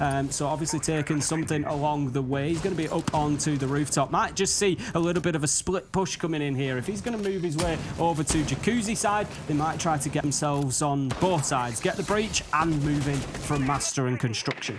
I know it's not a kill, but again, it's really worth commending WYLDE for the very aggressive defensive game they've been playing so far. Yeah, it's very easy for teams to get scared and kind of sit back there and just kind of focus on the site itself, but they aren't showing any fear. They're getting out on the map, they're trying to disrupt Rogue, they're getting up in their face. That's all the more important now that we're in the kind of attack and repick phase of the game at the minute. Now that that's present, you know attackers can bring the perfect lineup for the site. So if you can get out there and bring down one or two of them, shut down a couple of critical tools to pull off and execute, you increase your chances of success massively, and WYLDE are really playing into that game, which is great to see. BZ still deploying those keeper barricades depending on what's happening in the round ahead of him, and I love to see that. Just keeping a couple in the bank so that he can put them out there and just provide that extra cover. Now Jay, he's going to be in an important position here because he knows that the peaks are coming. He's going to take, I mean, it just shows you every millimetre that these players fight for. He's looking through the hole in a steel bar to get a view onto the door, and they're fighting back through it. You know, it's like threading the eye of a needle between these players. Absolutely. As it stands right now, Rogue have got themselves on this con side. They've done what some teams do. It's a bit more uncommon these days than what we normally see. Normally you'd see the East Breach take, get control of Garage, plant in behind the server chassis. Here what they've done is get control of the East Breach and then moved over towards construction side. So from here, with this being opened up, they can look for a plant inside of Cash. Jay, he bites first and finds Leon. Great start for them. I said Jay was playing in one of those pivotal positions. He moved himself away and managed to find the kill, taking down the thermite, but Leon's work was largely done. Spoit is going to find himself down by the Corey DMR, though. He's going to crawl away, may well get picked back up, and it's Deepak to find what was an injured Jay. So 25 seconds left to go, and we're pretty poised here for an even finish. 4v3, effectively 4v2 if Spoit is not going to be collected. Giesler managing to find Cryin, and the advantage is now definitely with WYLDE. Rogan not in a position to really get this diffuser down. Spoit has been collected, but they're going to need kills. Giesler finds Deepak, and Spoit is going to be finished off by Corey. 4v1, it's all but done as Kanto needs to push his way inside a site. 3 seconds left to go. He's trying to find kills. He's dancing, he's diving, he's not going to see a person, and that is going to be the round, and it's WYLDE with another successful defense, and that's going to suit them down to the ground. There's 2 out of 3, ain't bad. I didn't quite see it, but I can only assume that Leon was playing with smokes there as well, and that would have been their big sort of lean. In fact, you can see it in the top right corner. One smoke left in back pocket. I'm pretty sure he was the critical element of their executes. He was going to smoke out the site or smoke out some lines, get inside the smoke, get the plant down. But when he got picked up by Jay through the breach, as it got opened, that just removed the most critical part of their execute. And Rogue from there, you could see it in their gameplay. They were trying to scrap together any idea of what they could do to get around wind coming through there, but with no real challenge coming in onto red, nothing coming in towards catwalk, everything just crumbled and fell apart. So big props to Jay there for shutting Rogue down before they could even get started. All the way back down to basement then. We saw it back in round 1. It was a WYLDE win. Rogue tried to push into blue early at the beginning with Cryin, and they lost his life down there. Corey was able to take him out and not really suffer any loss for it. But the big play of the round, without a doubt, was Jay getting ultra mobile. He was up and down the blue stairs, up and down the red stairs, and he was just able to pester from that east side and get himself onto the flank. And it was something that Rogue just did not cover. He was able to hit them. He timed it perfectly, about 20 seconds left to go, so there was nothing that they could really do to challenge him at that point. They had to continue the push towards site, and the attack just fell apart from there. So Rogue can't allow that to happen again. If they're going to come in and try and get map control, which they need to, top and middle floor as a minimum, they need to make sure that they've got those flanks completely locked down.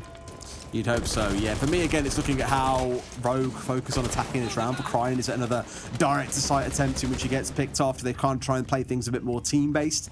I think it's fair to say we've seen from both teams in this map and the last, really. When you're playing kind of solo hero and getting yourself picked off without anyone there to play for the trade, it can sting. In this case, it's Spoit trying to play for it. It was Aces back on board. It was Cryin last time round on this site. So although here there's a bit of drone work coming in at the feet of Spoit, it's still, again, that very early aggression, trying to get control that's a little bit risky, but ultimately you're taking that risk versus reward payoff. Jay's done a great job again. He's not over-engaged. He's took the first couple of shots. As I say, that caster's curse as Spoit comes in and manages with half health to get back at Jay for those early shots and find the kill. So that's advantage to Rogue now. 5 versus 4. Only 1 minute gone, so that is well timed for an opening kill on this top floor as well. BZ, he is lurking in logistics though. Do they know that he's there? Spoit's going in. This is going to answer our question. No, he's not. No, he's not, Des. I thought he was going to go in and look for the kill. I don't think they know that BZ's there. Not again, Rogue. Not like this. Not another missed drone on the top floor. Surely not. I mean, fool me once, shame on you. Fool me twice, shame on me. And it could be Rogue that are about to end with egg on their face if BZ can get into a solid position. You've got Aces around the front door as well, looking to challenge in towards Moto and Bar area. They've got a real nice sort of like cross setup here as well. I was just about to say, please tell me that's not the diffuser carry that was up on Jacuzzi balcony. It was Deepak, so they're okay. Leon's going to start getting focused on the verticals, but I just get a horrible feeling, Tim, that they're going to lose a couple of players here. They're not even droning on towards front door. The trade does come through. It's a little bit late for them to even shut down and stop him before he can get a kill onto Kanto, but they at least stabilize in a 4 versus 3 for now. Wait, BZ, wait. It's too soon for him to go yet. He just needs to pick his moment, but no, he misses the shots onto Leon. He's going to disappear onto the top floor, but that maybe gives Rogue a little bit of time to react. They can send somebody up there quickly. He might have just bitten a bit too soon, but what's he going to do? His movement could be key now. If he can drop himself down onto another flank, it could be a nightmare. We're going to see one down in blue. It's effectively 3v2. 2v2 now as Corey manages to find the kill onto Leon. Diffuser is down at the feet of Corey. That is another problem for Rogue to try and solve, and this at the minute feels like it might just be weighted in the side of, there you go, BZ using that hatch. He still hasn't been dealt with. 14 seconds left to go. They've got the vertical, they've got the diffuser. Rogue, they need to find kills. They're gonna get one man is down. It's 1v1. There's no way this happens. Surely Cryin, he gets in, he gets that diffuser, he starts putting it down, and BZ, he's being cautious. He's low health. He needs to get Cryin without too much of a gunfight here. This is not good. Rogue have managed to turn this situation somehow on its head, and they've got it back in their own control.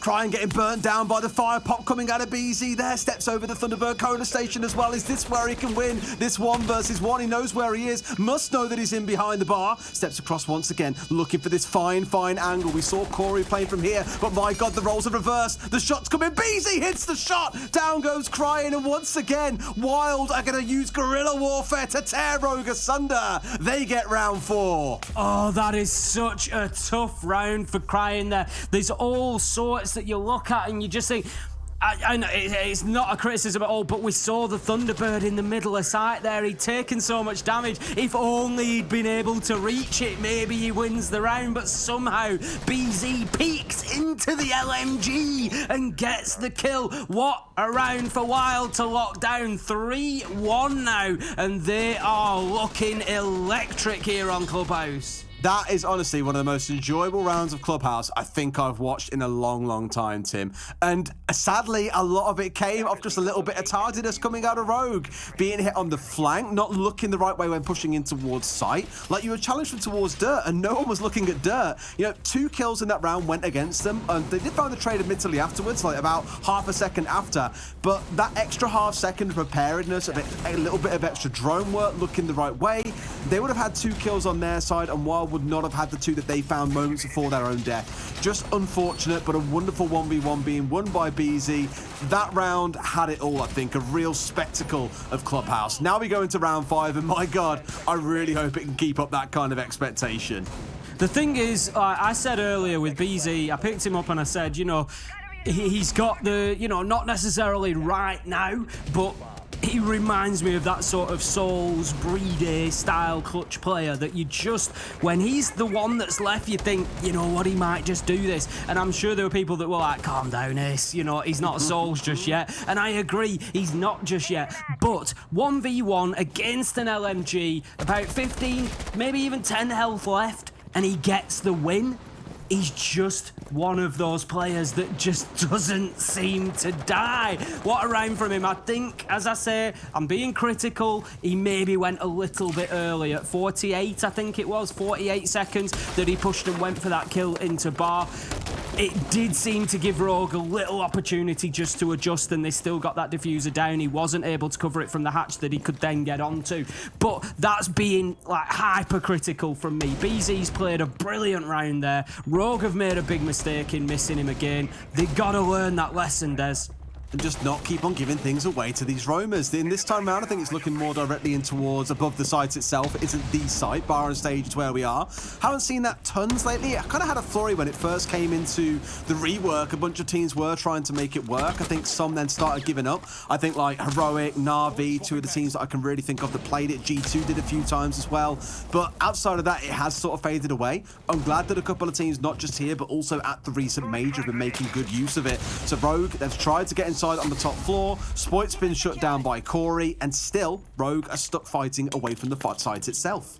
And we're just still seeing that additional security of the Kiba barricades being deployed there and being deployed at a cautious height. It's stopping the peak onto the feet. Crying, he manages to get himself inside the logistics though, finds the kill onto Jay, and that leaves us 4 versus 4. And the problem for Wild there is it looks like Rogue have got themselves top floor control. As soon as they have that, they can start thinking about a plant. But Leon is with them at the minute in the top floor, so I'm sort of wondering exactly where is going to be the aim for the plant. Quite often you'd see them get into stock, open the wall, plant on stage. Alternatively, they might need to get some control over the bar area to put it down there, but work to be done and only 45 seconds left to go. I mean, Wild here also employing the TSM strat that we first saw at SI, I want to say it was, where they used a Kaid instead of a Bandit. But what you've got here is Echo and the Bandit, I believe. In fact, no, it's Corey on the Alibi, out towards strip side, which means they control all of Kitchen Hallway. They can very easily step down and go for a challenge. You see the toe shots. Everyone loves some of those, but no, Kanto staying alive. Geezer just reminding him, hey, bro, these things work both ways. Watch your step. You can see the posturing now as Rogue try to get themselves into position. Crying, he manages to get himself another. Going well so far. Kill onto Giesler. That's going to leave us now in a 4v3, but time could be the enemy. I think Leon's got himself inside a sight. One Yokai drone gets taken down. Corey, that's important. That's going to allow that plant to go now. But there's another Yokai. He can't see the planter and misses the shot. Cannot stop it. It will be confirmed, but Aces goes big with a double. It's 2v1 now as BZ fights his way back in, but there will be no clutch this time for the Wild man, and that's going to be Rogue taking their second round. Oh, that must have been a matter of pixels with that Yokai, Tim. So close to catching the head and disrupting the plant, but no, just slightly mistimed. Honestly, if he goes a little bit, if he goes 6 feet further forward, he stops that. If even that. I think even like 1 or 2, Tim, and he's probably in range of being able to disrupt him there as well because of the AoE, but clearly just blocked by the bar, and Leon manages to stick it. Again, another crazy round, chaotic in towards the bitter end of things, but Rogue, they get the round they need. Whew. Right, we move on then. We keep moving. Wild, round 6, and they are now defending for the final time. It's going to be Cash and CCTV. And as much as Wild feel like they've been bang on top of this matchup, Rogue just keep fighting. How many times can I say the same thing this weekend? Rogue just muscling their way through a couple of rounds to keep themselves in touch. They really need this one for me, though. They want that advantage of having the even half before they go on to the defense. Wild are going to be happy if they come away with a 4-2. I didn't see the site we were on, and for a second I was like, okay, looking at this lineup, that looks like a gym and bedroom.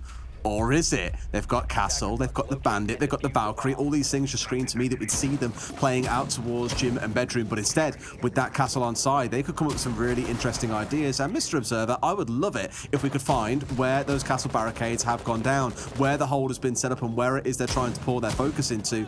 Because I know that he's got none in back pocket. They are all out and about around the map. It's on the downstairs. They want the lounge to Nile. That seems to be the key part of their focus. And now we've got the active tricking coming in. With that lounge hold downstairs, you can't comfortably get inside a storage and blast out the bandit tricker from below. You're just going to be challenged at every single turn. I really like, again, what we're seeing coming out of Wild. Yeah, we've got 3 out of 4, 2 in lounge and 1 on garage door. There you go. Marciu getting in there on the Castle games. He's going to find all of them. A tip of the hat to him as he manages to get that last one on blue window. So, like you say, it's largely about that lounge denial. It's making that very difficult to get into. Lower garage as well. Interesting, really. Trying to just really close off that bottom floor area. We know that it's important, and it'll just give them a little bit more flexibility. We've got Giesler down there in the lower area of garage, so they might just be able to hold on to that a little bit better. Hold on to garage, support catwalk. I'm sort of fascinated. I'm not hating this. No, I'm enjoying it so far, and clearly so's Jay. It's crying off the board to kick things off. I was going to comment as well, Spoit playing on the Twitch. I guarantee you Deepak is raging, Tim. That's his operator. He loves playing Twitch, but here, of course, being the more support flex player on the team and they need a second heart breach, well, he's no longer on the Twitch duty. There is work starting to come in from Rogue here. They're saying, right, forget about all this stuff on the downstairs. We're going direct to site, but do so at your own peril, because you've got a number of impacts in back pocket for BZ. You've got a C4 for Giesler. Lots to play with for denial. We've got Kanto working underneath, trying to find those vertical nades. Spoit is going to find Corey with a headshot across the site, and that is a good passage of play from Rogue as Kanto finds Jay from underneath as well. Angles working both ways and onto BZ. They can do nothing about the man underneath, and Wild's defence has quickly fallen apart as Deepak finds Giesler, and that leaves us now in a 1v4. Aces manages to get the first, but there's 3 more kills required. There's certainly going to be an opportunity to get the diffuser down, you would expect, for Rogue. He continues fighting 1v2, but shut down by Leon Gids, and that's going to leave us now with Rogue 3-3 at the half, and not the end of the world for something that looked like Wild have been pretty dominant. Yeah, I like how we've seen a couple of creative setups from them, at least in that half. I know Rogue have kind of ignored them in cases and just gone, right, direct to site, that's our focus, off we go. And obviously round 5, they'll look back on a while to be kicking themselves a little bit that they couldn't get it over the finish line. But it can't always go your way, boys. Unfortunately, that means we end on a 3-3 half. Now, while going to the attacking side, Rogue move on to the defense. This is both sides' chance to bring some new ideas along here, really surprise the other, and get those critical rounds on the board. You just know this is going to 12 rounds. You just know. You just get the feeling. You just know it is. It's 3-all at the half. There's nothing to separate the two of them. We've had big players on either side. You know, for me, looking at it, they're very even in kills across the two. Corey and Aces a little bit stand out on the side of Wild. A couple of their rounds won on those J and BZ flanks, particularly the BZ clutch as well. So, you know, you've just got so many pluses and minuses on both sides. Whereas Rogue, it's just very even across the board. 5 for Leon, 5 for Deepak, 4 for Crying, 5 for Spoit. It's, you know, everybody's getting into the mix, which is what we wanted to see from Rogue. Moving across now, they're going to be defending Church and Arsenal to begin with. We've got hatches reinforced, so we'd expect maybe limited presence out in the map. Not none, they'll have somebody up on the top floor, as we can see. There's a couple up there, Deepak and Kanto, I think. They're going to hold on. They probably, Deepak and Crying, they're not going to stay there for too long, I wouldn't expect. They're going to play their lives. Spoit is joining them as well, so they are looking for some kills. That's what I will say up there. They're doing the thing that I thought we'd see Wild do in the first half, but most importantly, bringing the Mute, to be honest. The rest of the operators joining you on the roam. It's not that they're like, it doesn't matter who they are, but I feel like Mute is one of those really critical operators because it impedes the drones and just means, oh, you must be kidding me. That's unfortunate. You lose your hard breacher. The only upside to that really is that Jay's still got a hard breach gadget and you've got a Maverick. So you can open a couple of the hatches, but I don't know if they'll be able to get everything open up that they need here, Tim. If they're going to, well, it's all going to come off the back of this fuse and the Monty pulling off some absolute magic. BZ being tanked down to about half of his HP, but all eyes are going to be on Jay here and seeing what he can do with the fuse. Oh, that feeling for Jay, we've all been there. You take that shot and Down goes the hard breach, and it's up to you, but he's going to make up for it somewhat as he manages to find a kill onto Spite, but the trade will be immediate from Kanto, and Rogue, again, consistently good with the trading and keeping themselves in touching distance in terms of the man count. Giesler gets himself in position on the blue stairs to potentially make a push forward. The one thing going for the side of Wild at the minute particularly is the clock, but that is going to be about all as Deepak manages to find Giesler, shuts that down. It's all going to come down to this Monty play, but in a 2v4, you got to say it's more of a 1.5 v4. Yeah, you also had the risk of trying to get inside a kitchen to get the hatch opened up. You can't open it up from meat like you can normally with the Habana, so you can just stay at range, very safely away from C4s or exposed angles and get the hatch open. Whereas the Fuse had to step inside, got challenged from Bar. Sure, he found the 1 kill on the vertical, but then the player inside the Bar was just like, okay, well, this is free, and got himself a free collection. Corey almost finding a kill for himself inside of blue, supported by the Monty on the other side, but it is looking pretty trepidatious at this point, Tim. I don't really see a way that Wild get this over the finish line. Corey needs 3 kills is the top and bottom of it, and he's not going to get them as Kanto finds the first. You notice exactly what I was saying in that 2v4. It's effectively a 1.5 v4 when one of them is Monty, because he doesn't have a primary weapon. He's using his pistol. And you could see that from the side of Rogue, because none of them challenged him. Out of 4 of them, none of them was interested in going near Dirt Tunnel, because there was just no point. You just wait Corey to come down blue, wait for him to make a play and find the kill there instead, and then you leave a Monty all alone on 20 health at the most, probably less than that. And what is he going to do? Absolutely nothing. So BZ, he's just going to hold his angle with his pistol. He might pick himself up a stat pad in free kill, but really what he's doing is giving Wild the opportunity to just have a little bit of a discussion, unofficial tactical timeout, burn out that clock, burn the round, and just see, you know, what's gone wrong on that attack, what do they need to change, how can they improve straight away, because they're going to need to. Rogue are in the lead now, they need to make sure they're coming back at them quickly. I feel like they probably need a conversation at this point as well, Tim. A timeout might not even be a bad idea. It's been 3 rounds in a row now that Rogue have walked away the winners. Remembering that Wild were up 3-1 at one point on this map as well after round 4. That 1v1 from BZ, really the last flourish we've seen from them to say that was a dominating round, we get a round win, whatever you want to call it. Otherwise, it has been all Rogue, and I kind of worry that compared to Border, the point where Rogue figure Wild out has kind of come a little bit sooner. Defenders, protect your bombs from attackers. Well, we will see. We'll see how figured out they are in round number 8. It's going to be the second defense for Rogue, and they are going to gym and bedroom. It was the second site attempted by Wild as well. They were unable to hold on to it. So much so that in their second rotation, we saw them go to bar and stage instead. So we'll see if Rogue are able to do a better job of it. Kanto has brought the Azami along, which we've seen some interesting use of the Azami so far, not just today, but over the weekend as well. There's going to be a lot of development for this operator over the next few weeks, the next few months. We're going to see, I'm sure, lots of new strategies, lots of new ideas coming into play. I was going to say, they're going to really go for a catwalk hole, because this is really quite far out. I guess burning one isn't a terrible idea. You leave Crying to play this position. You can stick another one down if you want inside a cache when it charges up. That can help you hold on to that for a little bit longer, maybe even towards top red, although you do already have a shield there as well. It's just kind of reinforcing these positions that are already quite strong and making them even more frustrating for the attackers to clear out. This is They're not going direct to site. I was going to say, that is some very long angle Skyros pellets that have been played onto the barricades there, looking to open them up with Corey right up in their faces, getting really aggressive towards site here, but it hasn't really paid off because Rogue have kept themselves alive. If you're playing that sort of a play, what you're looking for, and those are some eyes on Corey to spot out the pixels of the Azami just on the door there. Kanto having to dip away after taking a little bit of damage, but what you're looking for with that sort of a play is that initial aggression, and I like that from Corey. Goes in, gets the kill on the man he knows is there, and goes straight down the hatch to keep himself alive because he knows the challenge is coming. That is a big brain play. 2 birds, 1 stone as well, because now he's downstairs and can play with nades if he wants to, and just start chucking these skywards in towards members of Rogue. So yes, got himself a kill and into a great spot. It's Jay who strikes first with a frag grenade, though this time round finding Leon. 2 members down for the side of Rogue. Looking good for Wild so far, Tim.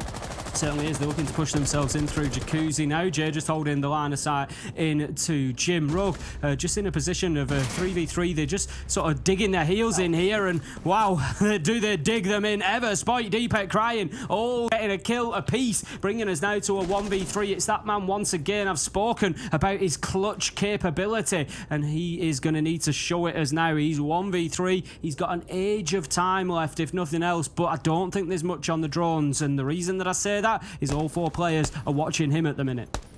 Yeah, this is the issue as well, right? Is that he's now got to push in solo. They know exactly where he's coming from. Rogue already showed in the last round when it was BZ on the Monty in a 1 versus 4 that they had that composure not to go in blindly swinging. So look, boys, just chill out, let him come at us. He's the one who's got to make the move. You know, this round is ours. You know, you want the KD pad in, but come on now, let's try and be sensible. And he might find himself swung from the top of main stairs here if he's not too careful. But again, that orchestration is there, that this is exactly where he's coming from. Steps in and finds one. Surely can't pull this one all the way back. Expects one to be inside the hallway. They're not. They've already gone across, and there we go. Crying with the closeout. Rogue, 4 rounds back-to-back, Tim.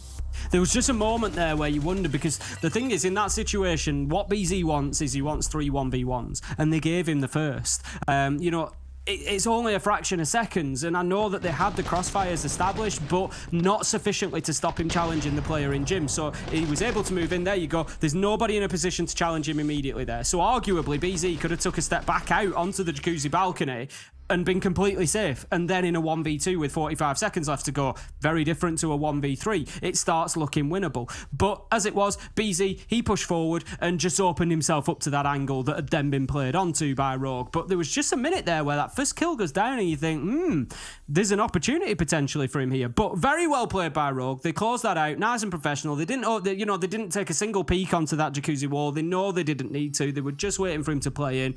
Great play from them. Rogue now found themselves 5-3 and cruising towards what could be a map win on Clubhouse.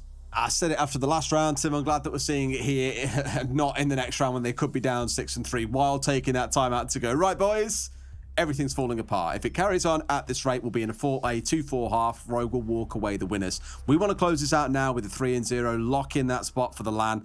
That is what they want to push towards. So the sooner we can get our way back into this game, the better. Like I said, I think Rogue just kind of figured WYLDE out a little bit sooner on this map compared to on Border. Helped, no doubt, by the structure of this map. And sure, on the attacking side, Rogue did get figured out a couple of times and hit on the flanks by BZ, giving them an absolute nightmare. Jay popping up out of nowhere, small things going wrong.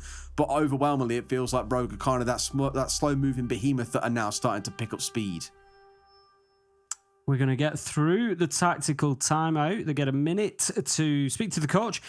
Coach isn't normally allowed to speak to the players during the terms of the rounds or in between, only during the tactical timeout. So they're going to be having a good conversation at this point. Just make sure that they know exactly what is going on. We'll be heading back into it. And they're just basically, as you said, Des, they're just trying to steady the ship. You know, what's going wrong? Why we're not winning these rounds? You know, what needs to be changed? Maybe the coach has spotted something, or maybe it's just literally to try and break the momentum of Rogue at this point. So we'll be heading into round number 9. Rogue are going to be defending CCTV and Cash. That is going to be the next point. And if they get this one, they go not only onto map point, but it will also be a full sweep of the defensive sites. They'll have 3 successful defenses in a row, and they'll be going to Church and Arsenal most likely, which they won back in round 7. So they're going to be feeling pretty confident about taking the win at that point.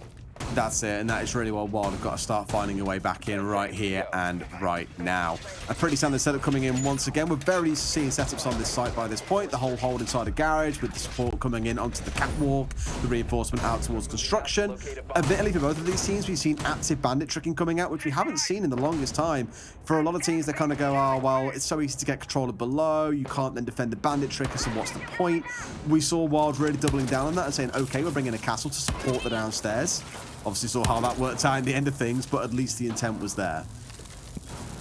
We've got the mute jammers on the lower garage walls for the time being. They're looking to get those opened up to try and deal with the player on catwalk. So it just gives you a little bit of a safer ingress into lower garage, and then you can toss some nades up onto catwalk and try to clear them out. But some nades are going to have to be used to clear away these mute jammers. No other options, but we will see the X-Kairos pellets that will be able to be detonated now. So that is going to give access to that bottom garage area, and they can start pressuring on. So what Rogue are looking to do is get Monty up onto the catwalk, clear out the catwalk, get the East Breach open, and then go for a plant just behind the server stacks. Absolutely. A much more standard take rather than what we saw on the road back in the first half, which was the East Breach opening into a construction side take. So much more standard than maybe we would have seen from Rogue back in the first half. The Monty is the kind of old school throw in here. We don't really see Monty all that much. He did have a few changes recently where he's a bit easier to stagger now. You know, not quite as hardy as he once was. I don't know what's going on. Maybe he's out of shape, but either way, can't quite hold his own as well as he would have previously. And Crying here probably fancies his chances of trying to hold on to Catwalk for at least a little longer here as we hit that halfway mark in the round. Jay's going to find Kanto. That is a good start for WYLDE. They needed to get something going. The player down in Oil Pit is going to remove a lot of a threat for them in trying to get that garage control. BZ is now going to start bullying Crying a little bit. He's just pushing backwards and forwards, but needs to be very careful of that Toxic Babe canister. Crying still managing to find one despite the pressure onto him. Leon is on low health, but there was just too much gas for BZ to be able to maneuver through. Well played from Leon, just able to deploy those canisters to take up about 3/4 of the upper catwalk there, and the Monty could do absolutely nothing but breathe in one after another. Jay manages to find Crying though. That is now the catwalk clear, the breach in their control. There should theoretically be an opportunity potentially for WYLDE to get this diffuser down. Even in a 3v3, they have the control that they need to be able to do so. You only need 2 guns, one from here and one from the breach itself. Yeah, but I guess it's the worry here about the C4 in the back pocket of Deepet. They might be able to expose him. There's the 1J into a big 3K Spoit, overexposing himself there where it kind of feel like he didn't need to. Use the defenders here, want to play behind that C4, but Jay's going absolutely nuclear. In he comes to the plant. Deepet C4 over the top. Jay not finished off by it. So now, like you said, Tim, they can just hold these angles. In he comes, and Jay has had a thunderous round of 4K to break Rogue's 4-round win streak. Great round from Jay there. We've picked him up a few times as being an impact player. I said it back on Border. You know, he doesn't necessarily get the most kills. He's got 4 in that round. He's not going to necessarily lead your leaderboard on frags. That's probably going to be aces. But the kills that he gets are so impactful. And just when they're needed, 5-3 down, bang, he comes out with a 4K and gets the round. And the 2 at the end, particularly for me, he got the kill onto Crying, which you saw there. But then these 2 at the end, where he gets Spoit and he gets Leon, that just blows the round wide open. The lid is off it at that point. The job is done, and you can just get it locked down. Great round from Jay. It's like I said, I had those concerns about why we had Spoit and Leon both stepping out to challenge when you've got that C4 in back pocket. That is kind of your Hail Mary. If nothing else, you want to maybe try and push and get bottom red control inside a lounge so you can C4 from below. But it just felt like a bit of a poor decision coming out from Rogue there in terms of the swings they made. One thing I do want to commend though is Leon on the smoke as well, because when we had the Monty coming up onto catwalk, he smoked behind him to stop him being able to retreat, smoked in front of him so he couldn't press forward into Crying, then dropped a smoke perfect in the middle of those 2. So BZ, either way you look at it, was going through about a canister and a half's worth of smoke to get forward or back. He was just a dead man walking at that point, and by the time he got halfway through the one behind him, he was down on the stairs and finished off. Just very good stacking of those smoke canisters coming out from Leon. It was fantastic. Fantastic play, but just not enough in the end. WYLDE then going to be attacking this time onto Church and Arsenal. Rogue were able to hold it down pretty well last time around.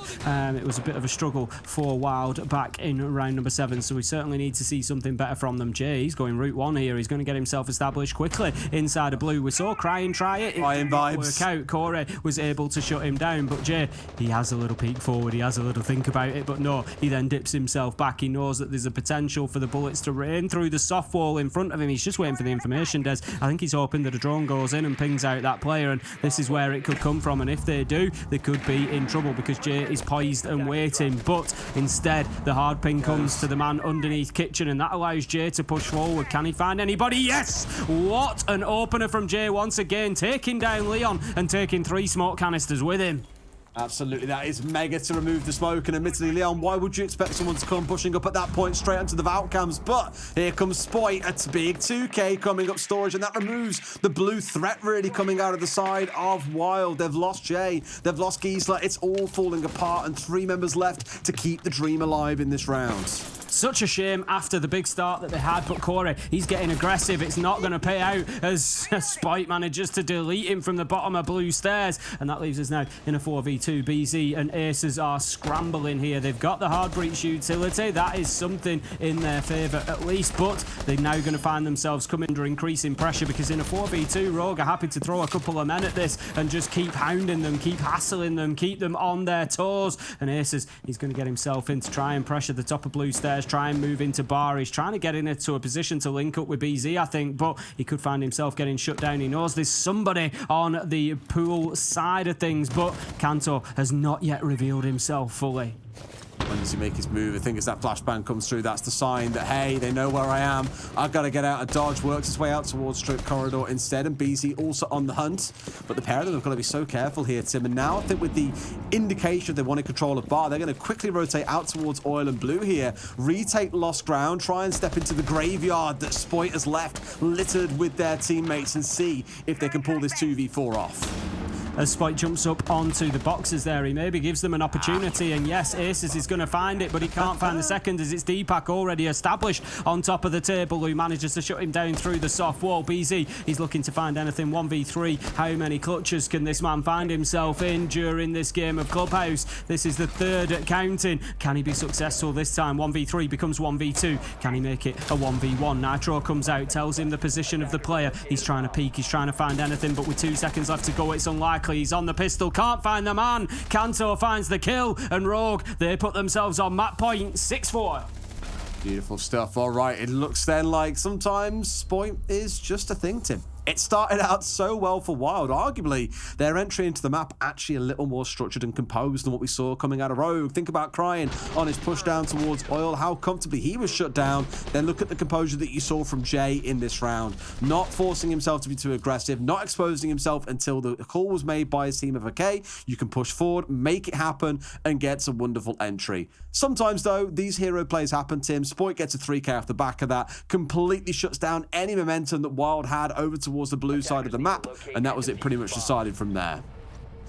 Going to be heading up to gym and bedroom then for Rogue to try and finish things off here. They won it last time around in round 8. It was, again, another round that came down to a BZ clutch, and it was another round that came down to a 1v3. So Rogue fairly confident up here. We had a good start from Wild, if you remember. They got themselves in aggressively. Corey got himself the opener onto Kanto, went straight down the hatch from Jim, working underneath, but then Rogue just found kill after kill after kill, and there was just nothing that Wild could do to get themselves back into it. So they need, for me, I think, a slightly calmer approach here, Wild. Last time they tried to go explosive, tried to get directly into sight, didn't really pay off other than the opening kill, and it just wasn't sufficient to get them around. So for me, get yourselves the map control, get CCTV, get cash, get construction, work across, pressure from breach, and just, you know, tick all the boxes this time.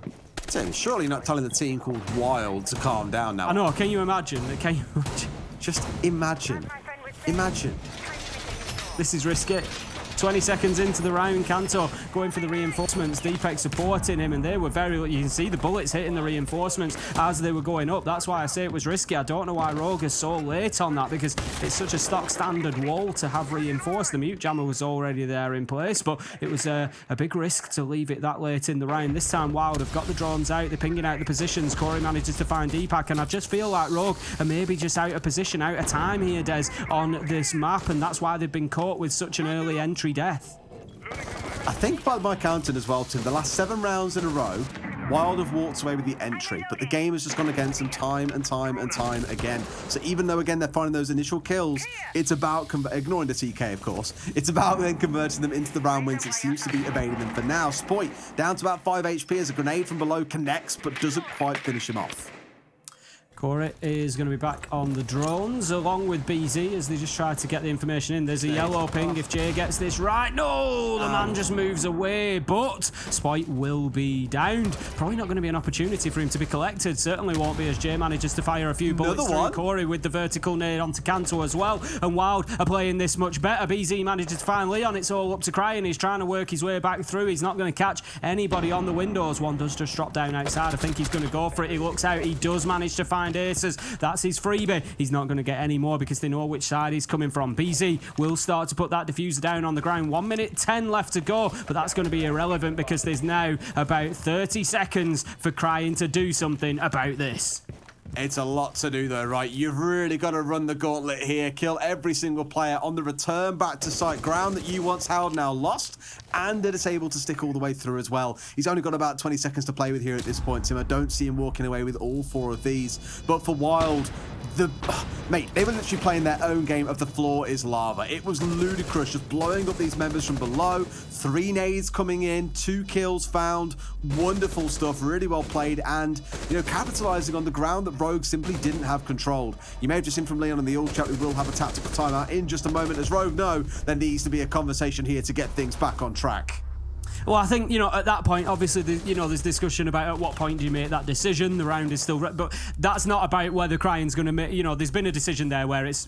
I'm not really going for this clutch. Like, we're going to use this time to have a chat and we're going to extend that by having, a timeout to follow it.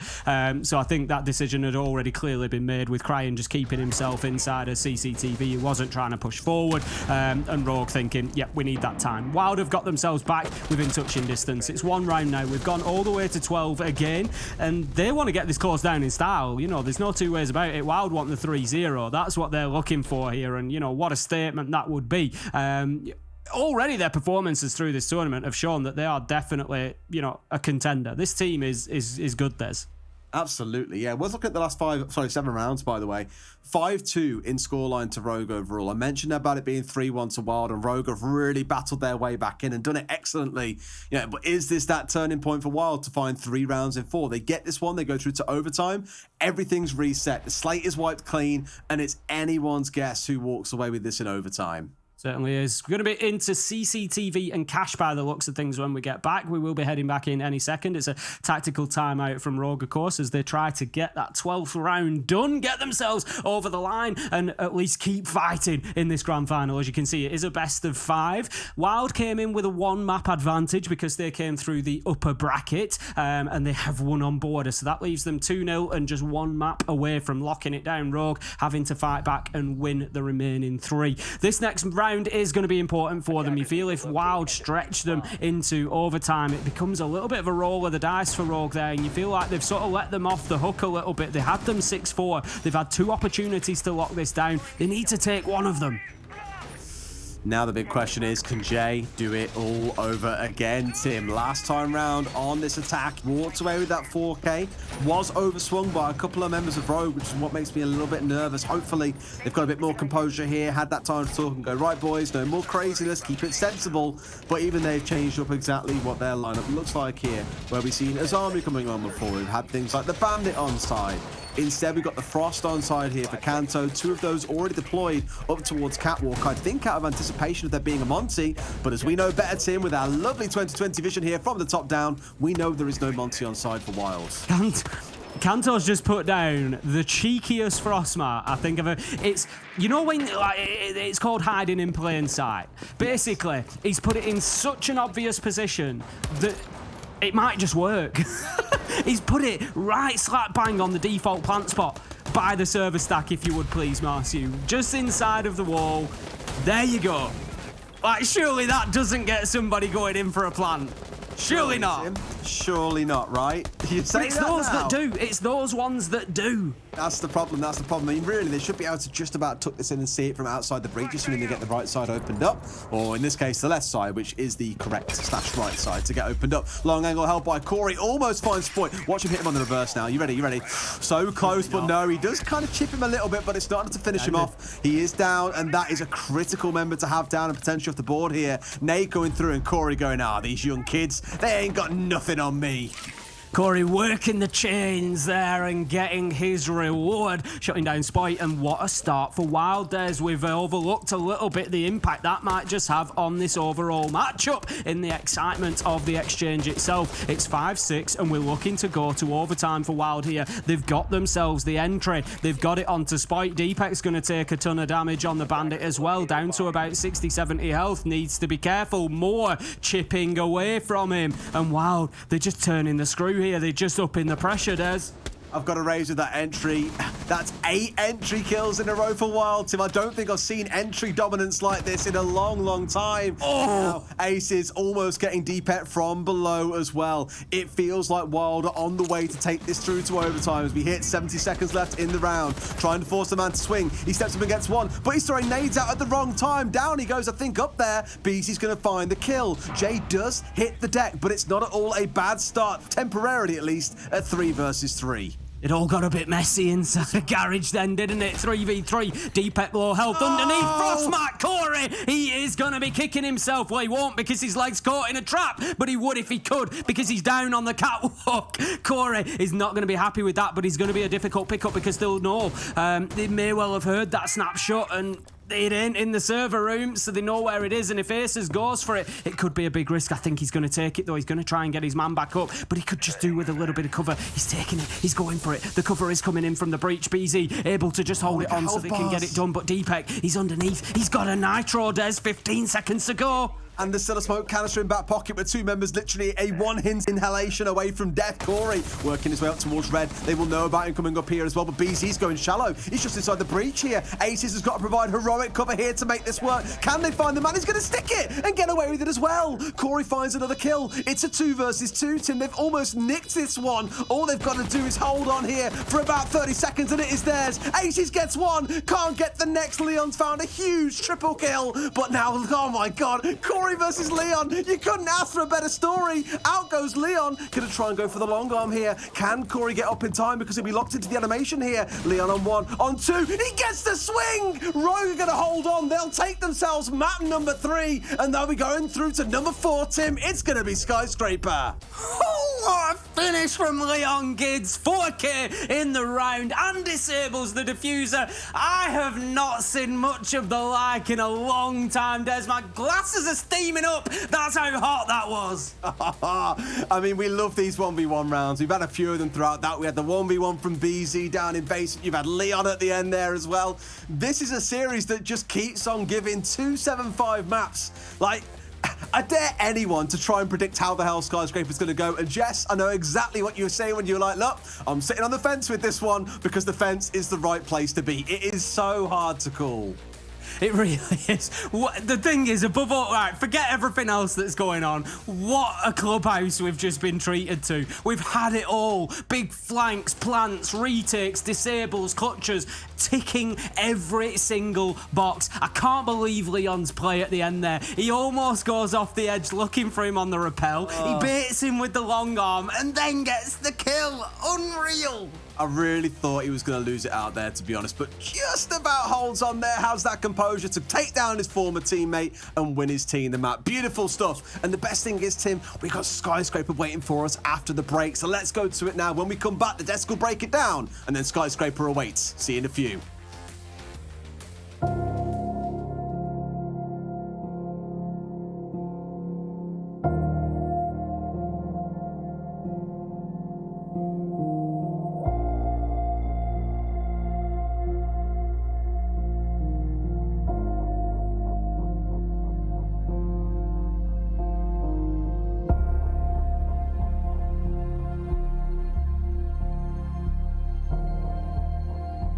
जब चढ़ाई में चलो चढ़ने में तो इतनी problem नहीं होती, तो थोड़ा सी बर्फ़ में यहाँ पे आंगन में ही थोड़ा सा पैर फ्रैक्चर हो गया था।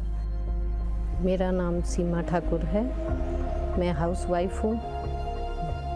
वैक्सीन लगवाने के लिए हमें टूटू जाना पड़ता है, नहीं तो नहीं आयुर्वेदिक वो भी है ऊपर। बच्चों के साथ आधा घंटा लग जाता है। गिरब में जो है डिस्पेंसरी, उसके लिए आधा घंटा लग जाता है। जो टूटू जाना हो तो टूटू जाने में पौना घंटा बच्चों के साथ लग जाता है और पैदल जाना पड़ता है। बारिश बर्फ़ में तो बहुत मुश्किलें होती है, क्योंकि बच्चों के साथ आना जाना बहुत दिक्कत होती है। मेरा नाम कृष्ण लाल है जी, और मैं स्वास्थ्य विभाग में, क्योंकि कुछ साल पहले ऐसा होता था कि गांव में पता ही नहीं चलता था लोगों को कि क्या है, कोई पोलियो है तो कोई जानता नहीं था। अब जब सरकार ने इसके लिए इस तरीके के अभियान छेड़े, जब तक हमारे को पूरा कंफर्म नहीं होगा कि इस बच्चे ने यहाँ पे दवाई नहीं पी या पिलाई या नहीं पिलाई।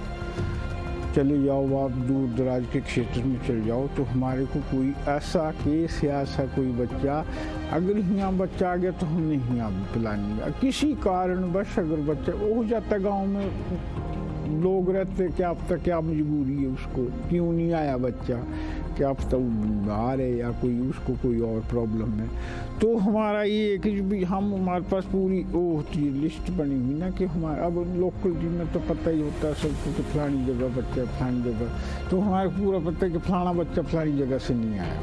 वो तो हम क्या करते हैं, जैसे 4 बजे तक आज हम दवाई पिलाएंगे तो नेक्स्ट डे उसको घर में जाके दवाई पिलाए। वही जैसे मैंने पहले कहा कि भी ऐसा नहीं होता कि भी उसको उस सुविधा से वंचित रहना पड़ेगा।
Welcome back, friends, and believe it or not, but Rogue have actually done it. They push it back, and they push back against WYLDE and take, technically, the third map in this series. Welcome back to the desk. We're going to discuss things about what happened on Clubhouse and how it almost went all down the drain. I'm Dominic, your host for the show. With me are Jacob and Jess. Now, Jess, I'll turn to you first here because we're talking about Rogue and what they really had to show up. If they had lost this map, it would have been over for them to, be in the first place, qualify for the LAN event in August. What happened there that turned it around for Clubhouse? It definitely looked like more synergy, way more synergy between the players. I tell you what, I will say that Clubhouse is easier and forces you to be more synergized. So maybe by layout and virtue of the map, it made it look a little bit more synergized than maybe they actually would have been on another map had it have been a different, third map, a quality third map. But I think that overall, that's what allowed them to really push it. I will say that there was a few times that Spoy got absolutely deleted. So I wouldn't say he was necessarily the leading man. He took a lot of high risk, high reward fights around the map. He caused a lot of havoc, but there were so many more players. We're going to call out my man Leon, who really stood up, as you saw, obviously, that last round in that 1v1 where he was able to clinch it over the line. But that's the kind of team performance you need. I don't want to sit here and speak about Spoit's 20 bomb. I don't want to do that every time. I don't want to speak about the time that, Cryan popped off. I want to say that all of Rogue stepped up and they really handled the storm and weathered it that Wild was throwing at them. Yeah, they got the timing right, which was the thing I was a little worried about Rogue coming into this map, was because it felt like in map 1, the timing wasn't there. If you're coordinating your flanks, if you're worried about when you're meant to come back towards site on a retreat, on a retake, or if you're approaching site on an execute, it felt like Rogue had that way more dialed in. The only thing I really have criticism on is just how much when they got onto their second half, it felt like they had momentum behind them. We get up to 5-3, their defenses looked like they're all locked in, and then suddenly Wild themselves start mounting a little bit of a comeback. We had an even half, Rogue get out to a lead, and then Wild suddenly keep things close. I think some of those timing mistakes, and maybe to your synergy point, Jess, feel like it can still get shored up a little bit more to a point where Rogue can lock down defenses. And if they do that, Wild probably won't have that much of an answer. It felt like they opened up some more aggressive opportunities for them to get back into this game late. So if Wild can get shut down there, if Rogue can do a better job of just ensuring that their defenses allow nothing through for these next couple of maps, then there's probably a chance we see a map 4 or a map 5 in this case. But it's Skyscraper next, and I really don't know what to think. So that's the gauntlet that we move on to next. Like we talked about yesterday for just a moment, Skyscraper is kind of the new map. Even though it's been around for a bit now, teams are still trying to figure it out, and you're always kind of thinking, okay, do we really have enough experience to play on it against teams and players that have quite a bit of experience in terms of individual play? So the question is now, Wild are looking to close this out still 3-1 and then make it to the event which will break everybody's minds because nobody would have expected it anyways. What's the X factor that needs to happen on Skyscraper? Because so far, both of these teams, they've won one another's picks, Jess. Skyscraper, one of those maps that, again, I got to point out, Jesse was right. I have to keep saying I was wrong, he was right. And that is a map that Rogue can perform quite well on both halves. And I think that's going to be the tricky thing is, yes, we have seen Wild perform on it. And in fact, against a team I would consider to be quite good on that map as well. Victus is no pushover on that map if you watch them strategically from start to finish. I enjoyed it. I will say that if you rank the echelon of games upon which Rogue had on Skyscraper and Wild has had, I have to put Rogue's performance a little bit higher, and then of course those previous games on Skyscraper as well. So I think that what we've seen, the evidence we have from Rogue suggests that they should take this map.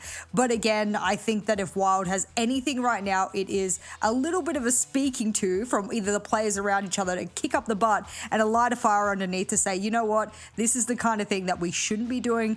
It's Ace's revenge tour, it's Corey revenge tour, it's whatever you want to damn call it. And that's the kind of thing that I think it will be mentality-wise, because their gameplay is usually pretty good. And when we see that aggression from them, I'm telling you got to see it on Skyscraper here, Milos. It is incredible. I don't know if it'll work for them, but I want it to. Jacob, lobby's ready. Let's go. What do you think? While they're doing a good job of creating problems for Rogue, but Rogue are kind of getting into a bit of a groove now. Map 1 might have been a bit of a misnomer, but map 2, I mean, even if it means that like a 7-5 result is like the closest thing that we see, sure, maybe Rogue can win this one in even faster time. So I like the trend we're seeing from Rogue, but Wild really have to like turn on the jets now and end it quick. Yep, and the longer it goes on, the more this will favor the experience of Rogue as a whole unit versus what Wild has to do. When you're thinking about best of 5, we always say it. I know we all sound like broken records. You're here for a marathon, not a sprint. Take your time, and you will have a payoff at the end. That's Rogue's game plan. Let's see if it actually shores up and works well for them in-game as Wild look to close it out. Who knows? It's Skyscraper, back to our casters. It's Intense Enjoy. Thank you very much, Milos. Tim, into map 4. Now, you and I had a bit of a chat after that first map over on WhatsApp, and we said, wouldn't it be funny if we had a full-on reverse sweep right now? Are you starting to get the feel that might be a thing? Starting to look a little bit more possible, isn't it? We can say that much at least. I mean, it wouldn't be anything out of the ordinary for you and I, Des, casting a game that goes the entire distance. But what a performance we just saw out of Rogue to clutch that out. It wasn't perfect throughout, but they got the job done, and that's often what it's about. I've said it countless times. Winning titles is about being able to win the ugly ones as well. It's all well and good coming in 7-0, 7-1, but you got to take the tough ones, and Rogue needed that one then. There was a lot on the table. So coming into Skyscraper, they're going to have a little bit more momentum now, maybe a little bit more belief that this is possible. Only 2 more maps. Massively so, yeah. And Skyscraper's a really exciting one to get into. Kafe awaits us if we get there, if we need it. It does sound like a bit of an effort to see, a map that Rogue are renowned for being pretty good on. I think Fresh and you were talking about it yesterday, looking back to their games against BDS back in EUL. Rogue looked like a really terrifying team, and that was still when they weren't quite a complete roster as they are today. So this could be a really spicy map to get into. Bans already coming through. Thatcher, the first one off the board. I will give a good guess that we're going to see another very close game between these two. I don't think... Say it ain't so, Tim. I genuinely don't think we're going to see either of these run away with it. As you say, we know that Rogue are a capable team on Skyscraper. We've got the Thatcher and Think fans, so that they're just continuing the same as. We've seen Rogue taking Thatcher and WYLDE taking Thinker so far. For the remaining 2, who knows? We might see an Azami ban. We may see a Mirror. I would have thought would go. Mirror is going to be the first one to go. Maybe a Valkyrie. There's been a lot of Valkyrie play so far today, so maybe they've had enough of those cams. We'll see.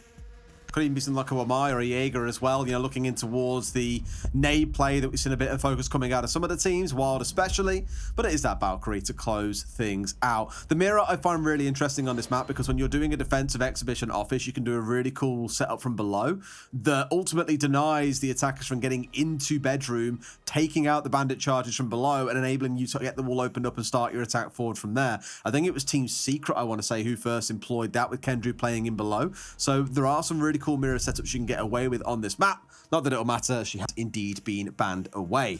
Now, Rogue start on the defensive side, and I know Fresh referenced this yesterday, so I'm kind of give the credit to him here. What we've seen from Rogue is something that reminds me a lot of what we saw from Sandbox over in APAT North on this map, which is where the focus really is on an extension out towards the east side of the map. And the real battleground becomes Terrace and Dragon, that center part of the map. The whole idea is if you as the defenders can waste as much time as you can out towards the east and don't give that middle part of the map away super easily, you can see that clock running down towards the last 20 seconds, and then the attackers have to scramble and panic. So keep a really close eye on how WYLDE approach the start of the round and how they try and deal with the Romans coming out from Rogue. Karaoke and T will kick us off, as you said. Goyo, I mean, this is the defense that Fresh, really broke down, as you say, and Goyo going to be just holding those traps across the line. Dragon Terrace, that's going to be the battle. That's where we're going to see WYLDE need to have the most impact. Alternatively, they've got the Ossa. They could work on main stairs, get the Ossa shield down, and just completely circumvent that whole defense. And I think that could be the play here. I think they've read into exactly what Rogue were going to do. What makes me nervous is some teams really know how to mess this up, like embarrassingly so.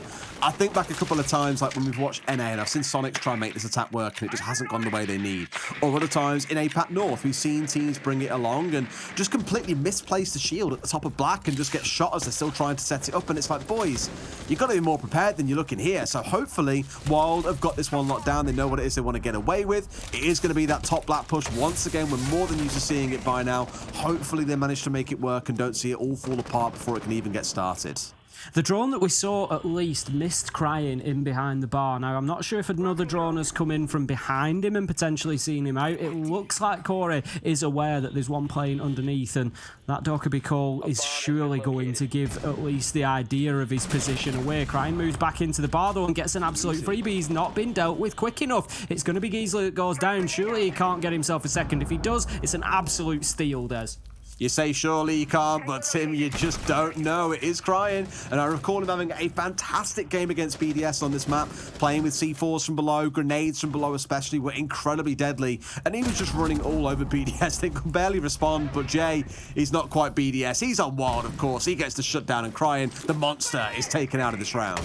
And WYLDE are looking to get themselves established here. Corey's got up to the top of Black Stairs. We're going to see the Toxic Babe canister comes out, which just forces him back. BZ taking an absolute lungful there just to get that second shield positioned in place. But it is in place. That's the important thing. He's got diffuser in hand, and WYLDE are building this up quite nicely. Rogue need to have an answer. Jay has been underneath to prevent any rotation down there, because obviously that is part of the danger when you look at trying to get into sight to get your diffuser down. But Leon with a big kill onto the top of the stairs there, taking down Corey, and Leon just continuing as he left off at the end of Clubhouse. Jay might have an opportunity to get into sight, but he's going to have to find a kill before he does. He's opening up, he's taking shots, he's taking a lot of damage. This smoke canister is only going to last so long. Aces, he finds Spike, the diffuser's going down, BZ's got in, and that's great cover from Aces, but 2v2, the plant is stopped as Leon manages to get in with another essential kill. Deepak rounds it off, but Leon is the big player in that round for me. Rogue just able to lock it down. Karaoke T, it was a tough defense, it was hard fought, but they got it done. Yeah, the snap kill from Leon onto Black early in the kind of execute there was really, really sharp. And then from that point forwards, even with Aces providing a little bit of threat on the red stairs, Leon just stands firm despite having no smoke canisters in back pocket for the last 70 seconds of the round and finds the critical kills that they need. It definitely wasn't clean. I like that WYLDE kind of ignored the go-to Rogue setup of trying to play out towards exhibition side of the map. They did come pretty close, but sadly Leon had a fantastic first round.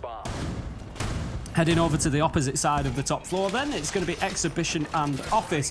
What are you going to see here? You're going to see probably a flip reversal of what we might have expected to see had that not been a Black Stairs push. The normal push would have been to get into exhibition office, move through Dragon and Terrace as we discussed, and play across that way, but Rogue's defense pretty much counters that. Here, you're going to see a little bit of a reversal. We still want Dragon and Terrace, but they're going to have to come from that west side instead. Karaoke Tea Room, sweep across the top. They need to make sure that they clear underneath as well, which WYLDE will be looking to do, and then they can start pushing onto site. They'll at the same time as that breach the wall into office more than likely, and the wall into reception that's at the top of your screen now, and that's going to give the direct pressure in towards site. I know for a number of teams, getting control of Geisha is kind of your starting point. That's your landing spot in towards this map, whilst at the same time, you're trying to make sure that you have control of the office wall, because trying to get that opened up is number one. That's where you see some really creative defenses. Like, again, I go back towards Sandbox in APAC North, because they were one of the first teams that we saw playing this map. They played it 3 times, I believe, inside the first few play days of APAC North back in stage 1. And they've run things like Clash and stick it out on the balcony and really try and challenge onto the office wall. I don't think you'll see anything quite that chaotic here coming out of the defenders of Rogue, but I won't be surprised to see something with kind of put in place with the intent of supporting Deepak on that Kaid, because sure, the wall can be closed up, but you know Giza's going to walk right up and just get that opened up for free unless she looks to try and disrupt him. The work is being done to get the breach open. We've got Thermite on the exothermic just approaching. BZ going to be the man to get that job done. Jay manages to find one underneath. It's going to be Spike shut down. 2 rounds in a row now without impact. And look at that absolute beautiful teamwork coming out of BZ and the Maverick of Gisela there as they open up the wall, and he's ready to take the shot, and Deepak is put into an early bath in this round. That is going to be over for him, and he's going to be on the cams just trying to give any support that he can now. 5 versus 3, and what a start for WYLDE. They don't even need to worry about the west side, Des. Now that they've got this man advantage, they can just focus on the breach. Or worry about the wall in general, really, at this point. They look kind of less interested in it. I imagine Giza will get to work on it soon, but their whole focus has been these cheeky bits of team play, the fights off and around the map, the nades from below. That's what's really helped them out here. Kanto picking up a freebie is Corey, a little bit kind of confident there, I guess, trying to push through on the Nook. Didn't expect to get picked up, but that's exactly what's happened. And now WYLDE are down to just 2 drones out on the field. It starts to get a little bit hazy here for WYLDE. They're playing dark, essentially, Tim. Exactly that. As you can see, they're just waiting for Gisela to get himself up there and start burning the holes open. They've got nades in hand, so Aces will then dump that inside, look to take off any electricity that is there. There it goes. He doesn't get the electricity burnt off. Waits for the second one to go in. It gets picked up by an ADS, if I'm not mistaken, and that is starting to cause some problems. Gisela might need to open a little bit more of this wall if they want to get that Kaid Electroclaw off, but where is it located? That's the question. Is it underneath? I was about to say, is it on the downstairs? It very well could be, because they're still trying to find it here. I mean, they did have this downstairs window opened up. You can see where they've hit it inwards. So they would have, they surely should have been able to see it on a drone. They would have already looked for it. But if not, that's a bit of a kicker.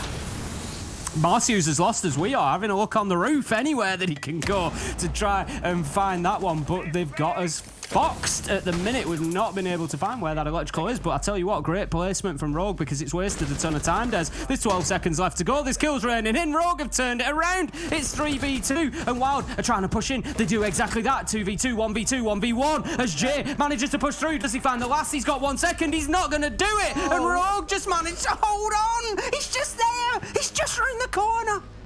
He's just around the corner, just shoot him. You know he's there, right? Right? No, absolutely not. So close, but also good composure being shown by Rogue to a level. 2 of the players didn't in that 3 versus 3. But just again, not feeling like you have to go for the gunfight there, not going for a swing, instead just saying, look, I can tuck in tight. There's no time left. We've got this one on lock. So good play by Leon there, of all people, who normally would be the one that wants to get swinging and go for firefights, Tim. Certainly would. I mean, for me, the big question coming out of that round is, where was that electrical? We saw, one nade exploded just inside of the wall. They sent the second one in, it got picked up by the ADS, but the first one exploded before it could be picked up. So it couldn't have been anywhere near the ceiling side because that nade should have picked it up from any distance, really. So, yeah, certainly an interesting one. We'll have to watch next time they're on that site. If we get them there again, which we probably will, we'll maybe just have to try and keep an eye and see exactly where that one goes because it foxed us and it foxed them, and it did a great job for Rogue because ultimately what happened there, because they were focused on the breach, they couldn't get it open. They had to rush in with 15 seconds. You're running into funnels, and granted, it came down to a 1v1. It could have been won by Wild, but it was a lot closer than it ever should have been. Wild should really, with the start they had, have been winning that round. Absolutely. I think it's one of them where it probably was below and they just simply didn't drone it out. They knocked the window through, just kind of provide the idea of threat, but then don't actually play inside there or drone it.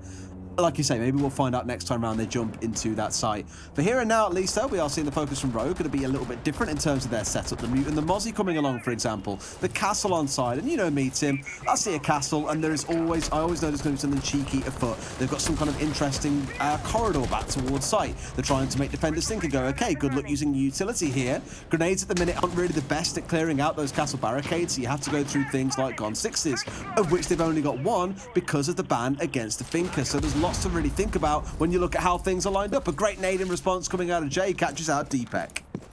That's going to level us up at 4 versus 4 inside the first 45 seconds, and that should tell you a little bit about what we are experiencing in this matchup on Skyscraper. It's starting to turn into one of those games that's going at breakneck speed. There is some real pace to this one. Both teams wanting to get aggressive, wanting to get in there and get the advantage as early as they can. Giesler just looking to take out the mute jammer there. The drone still looked like it was jammed. I think he's having to do a little bit of extra work to try and find this. Quite possibly so. I mean, I always said He's got it. Gage is always a big point to get control of for this site, especially because of the vertical. Now that wall's been opened up, they can start moving their way forwards. But Leon finds Jay on the downstairs. I'm pretty sure it wasn't all that long ago. In fact, I think it was back in round 1, so just 2 rounds ago, where Cryan found an entry in a similar spot on the downstairs when an attacker came pushing in through restaurant side. So that's twice now Wild have been stung on the entry in the same position. They've got to start being more aware of that. Easy just doing the diligence with the drone, getting it through, making sure there's no roamers on the top floor left before they start pushing into Geisha. Don't want an immediate challenge coming in from Karaoke, for example. He's then going to get himself onto the rappel, just skims above the head of the man inside a site there. Aces take him down default cams, looking to move across from the office side. They just want that top floor control at the minute, but you just feel that Wild maybe not confident that they've got it. Giesler manages to find the nade onto Leon. Leon's been deadly so far on Skyscraper, so that's a great kill to pick up, but just peeking into Kanto and gets removed on the reverse angle. We see Giesler go down as well, and once again Rogue in the driving seat here. Ace is left entirely by himself as well.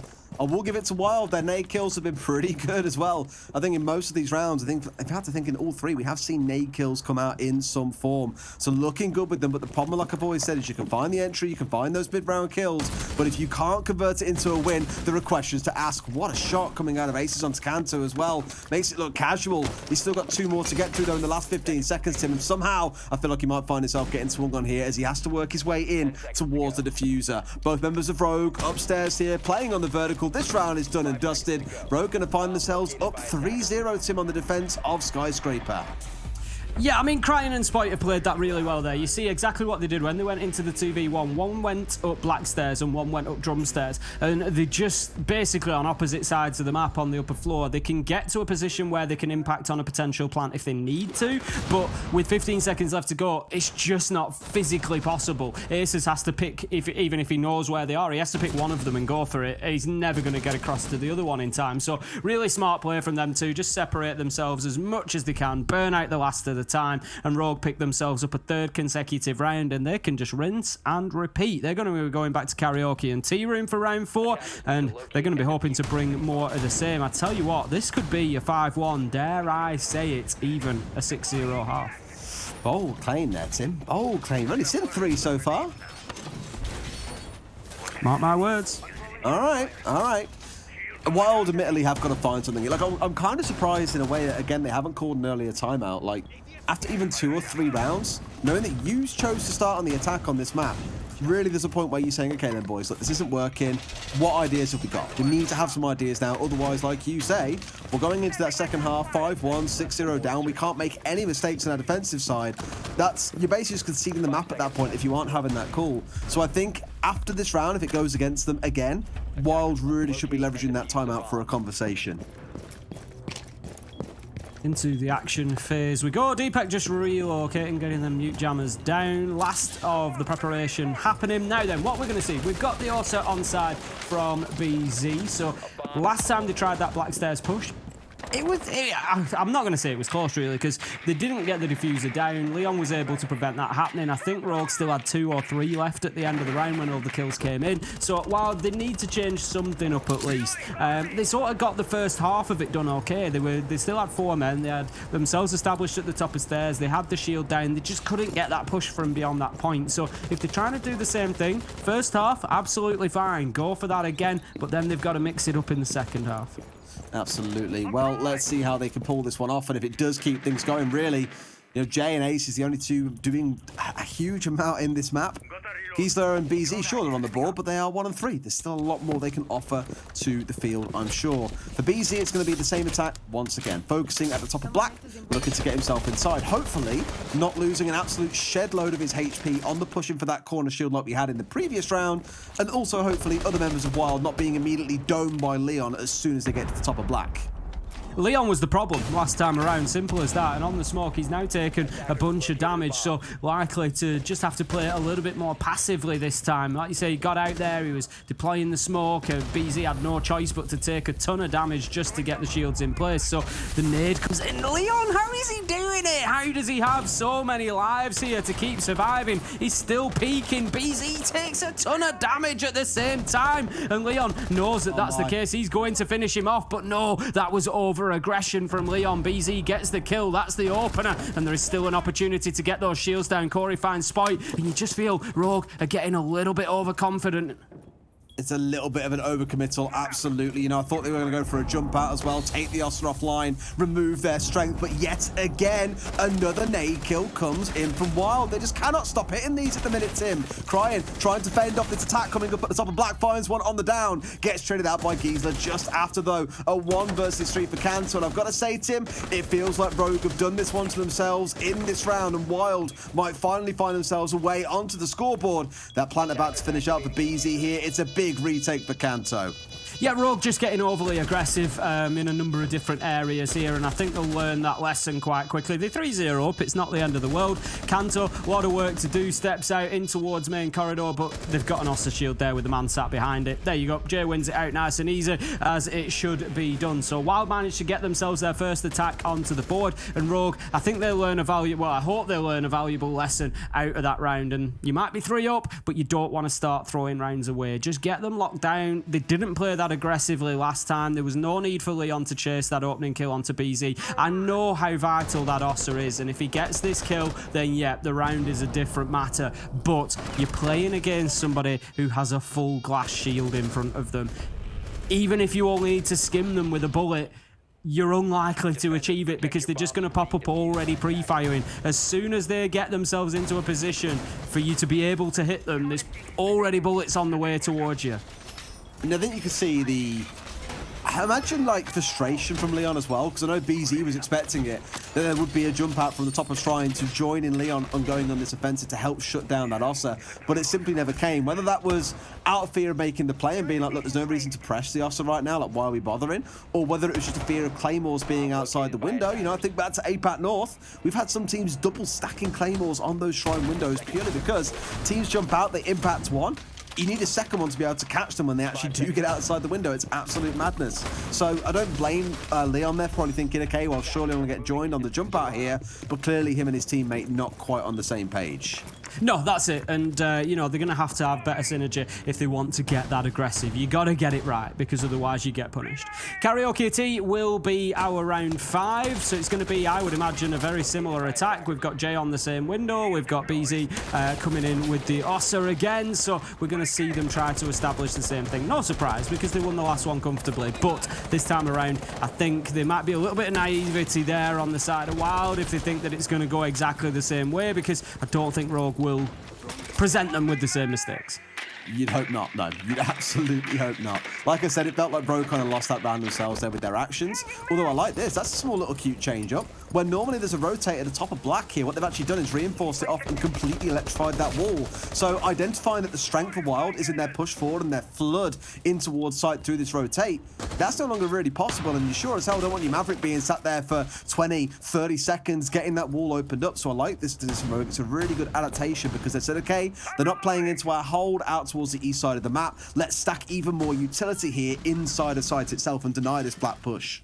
Yeah, it's pretty smart, but everything comes with pluses and minuses in Siege. What you're going to see is Wild likely to get themselves established easier at the top of Black Stairs. I would expect to see that shield go down from Ossa, no problem. Obviously, the smoke canisters are coming out for the time being. There's a Goyo canister just burning as well. But once that's been dealt with, it shouldn't be a massive problem. Jay, he's working underneath. Aces is with him, trying to get those vertical nade kills. They've had some success so far, but nothing to be found inside of this round at least. But look how confidently they're moving up these stairs, because they know they're not going to get peeked from this right-hand side. So there's no real sort of threat to them there. BZ just strolls in, bang, shield goes down, no problem. And that's the negative to reinforcing this wall. I think there is positives as well, because they're not just going to be able to push in through there and get the diffuser down. So that's going to change the round. They managed to break one of the shields. Big play.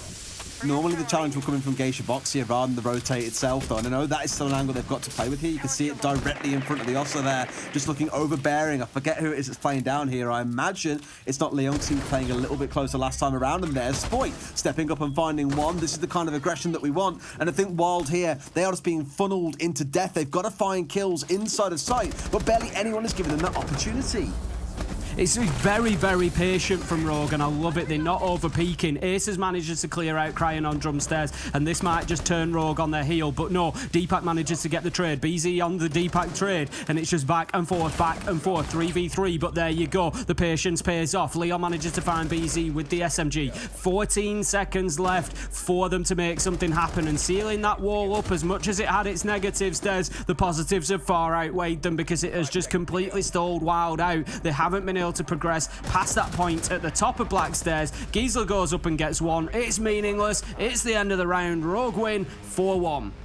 Yeah, a really good improvement on the last defense of that site as well. I love how Rogue have gone back there and gone, right, boys, we know what the big crux of that defense was for us. Get that reinforced off, force them into a bottleneck, because we're confident we can hold them at bay as long as we know that they're all trying to push in through this one angle. And maybe that was a big part of it for Wild as well, that we didn't have Aces bursting up red stairs, trying to cause a bit of trouble later in the round because he's already been dealt with. Everything was focused on Black, and I think Wild there just making themselves a little too predictable. At this point, they'll be thankful they've got even one round. It'll be a real struggle if they can turn it into two, because Rogue are flying on Skyscraper.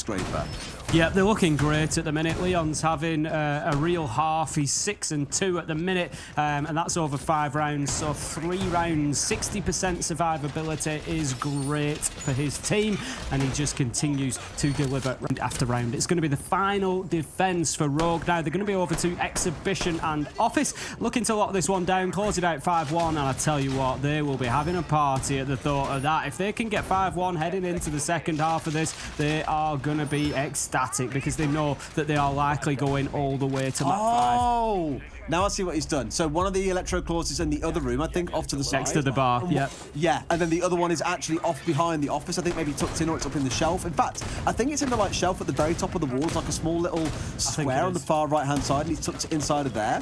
Very smart. Beautiful, beautiful play. So we'll see whether WYLDE can deal with this breach again. They couldn't get it done last time. It was a significant problem for them, and Rogue were able, because of that, to hold on to the round that maybe they shouldn't have been able to get the win on. For the time being, Corey's going to be playing the vertical nades just to clear off any utility that's on the reception wall, and that will allow the breach to go off. First goes the Gon 6. It does the job, so Corey doesn't need to waste any nades.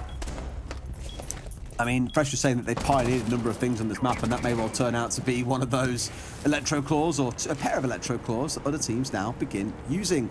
The big pain is, Tim, they've lost their hard breach. They're already without the thermite in this case, and when you're trying to get nades inside a site here for you to be able to soften it up and get the thermite in, that's a bit of a stinger. You've still got the Maverick who can do this work for you like he's doing now. The problem is you're facing a bit of risk here, a potential C4 coming out as soon as that breach is opened up, and given you haven't got much room to work with, they could find themselves catching a couple of you if you're not too careful.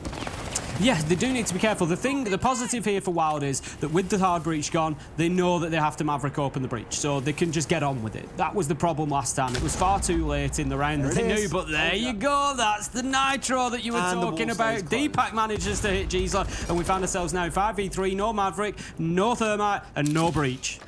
Just two. It's like reading a book, Tim. It's just so predictable as well. You know it's going to come out. You should be expecting it, and fair enough, they only had one person go down to it. That wall needs to be open, but by not getting a perfect open up first time round, Gisela, he has to go back in, expose himself, whether it's by C4 or by gun is irrelevant. They've now lost both of their hard breaches early in the round, and that is such a huge success for Rogue. Oh, it's massive. There's no two ways about it. It gives them a 5-1 half. That's the point that they're looking at. 3v5. There's a lot of work for WYLDE to do here, and they are capable. Aces, Corey, Jay, 3 of the players that we've been seeing getting some insane frags so far today. So it's not written off yet, but Rogue would be throwing this if they don't win it. Aces, he manages to get the kill onto Spoit. Instead, they're going to be pushing across from that Dragon side. Big kill from Kanto there as he manages to take out the man inside a reception. He checks him in and checks him out. Job done. Aces, he comes through. He's going to find one. He's going to find 2. That's a bit of a misplay from Rogue as they were looking for the pickup. Leon, he's low health. Can he stand up once again and go big for his team? 20 seconds left to go, and they need to hold on. The Toxic Babe canister's coming out. That's the last one used, so the path will be clear after this point. They try to move in. Corey is in support of Aces. He does have diffuser in hand, but he's low health. He gets shut down by Deepak. Corey manages to find the trade. 5 seconds left to go. Run, Leon. Keep yourself safe. No! Oh. Corey gets it in the nick of time. And what a round from WYLDE. Oh, Rogue, you were such a great position to win that out, and then you threw it away on the stairs. Imagine, Tim, if when we get to the end of this next half, WYLDE win it, and it's by 1 or 2 rounds. They'll be looking back at that over-aggressive round 4, where 2 players, for no real reason, went over-aggressive towards top black. We saw them massively improve it in round 5. They may even look back at this round, and like you say, just getting a little bit over the top there, not playing the clock quite the way they'd hope. And fair play to WYLDE. They make up for past mistakes. They give themselves enough time to win out that clutch, and somehow, Tim, have taken 2 rounds from that half. 4v, I mean, even with a player down, it's 3v2. Just leave him, please. The thing is, you've got 25 seconds, 30 seconds left to go. It's just such a big risk at that point in time. You know, the thing is, it's not even like he's crawled down to the bottom of the stairs. I don't know. At the end of the day, round 7 it is. WYLDE managed to get the win and push us into a 4-2 half. Rogue will have been hoping for better, I can tell you now. They played very, very well on the defence there, and they deserve a 5-1, to be honest. But WYLDE somehow managed to cling on and get it to a 4-2. The big question for me comes in this first round. Round 7, attacking onto Exhibition and Office. What can Rogue do? Well, it depends on what they come up against here, especially how this clash is utilised by the side of WYLDE.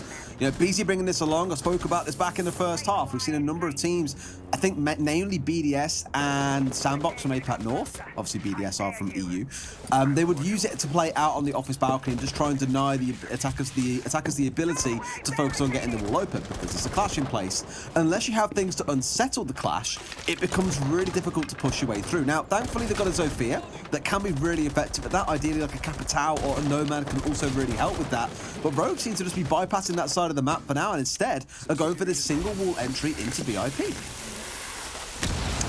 They're going to get that reception wall open. Leon drops himself down, possibly in the nick of time there, because there was a couple of guns looked like they were trained towards that wall. So he may well have found himself going into a hail of bullets had he tried to push forward. He's going to rotate instead and look to get round onto the balcony and start working on the main breach. The reception being open will, of course, just open things up a little bit on the Dragon and reception side. But for the time being, the focus still needs to be on this site wall. It's still a very much classic find the electroclaw, it feels like. I think Leon, with his drone in there, was trying to find out exactly where it is. I don't know if he called where it was, but now the focus there is. I think you just heard it crack, so they should be able to get this wall opened up. There is no more electroclaws to follow through as they did the 1-1 split the same way that Rogue did. Deepek, you've done your job, mate. Fair play.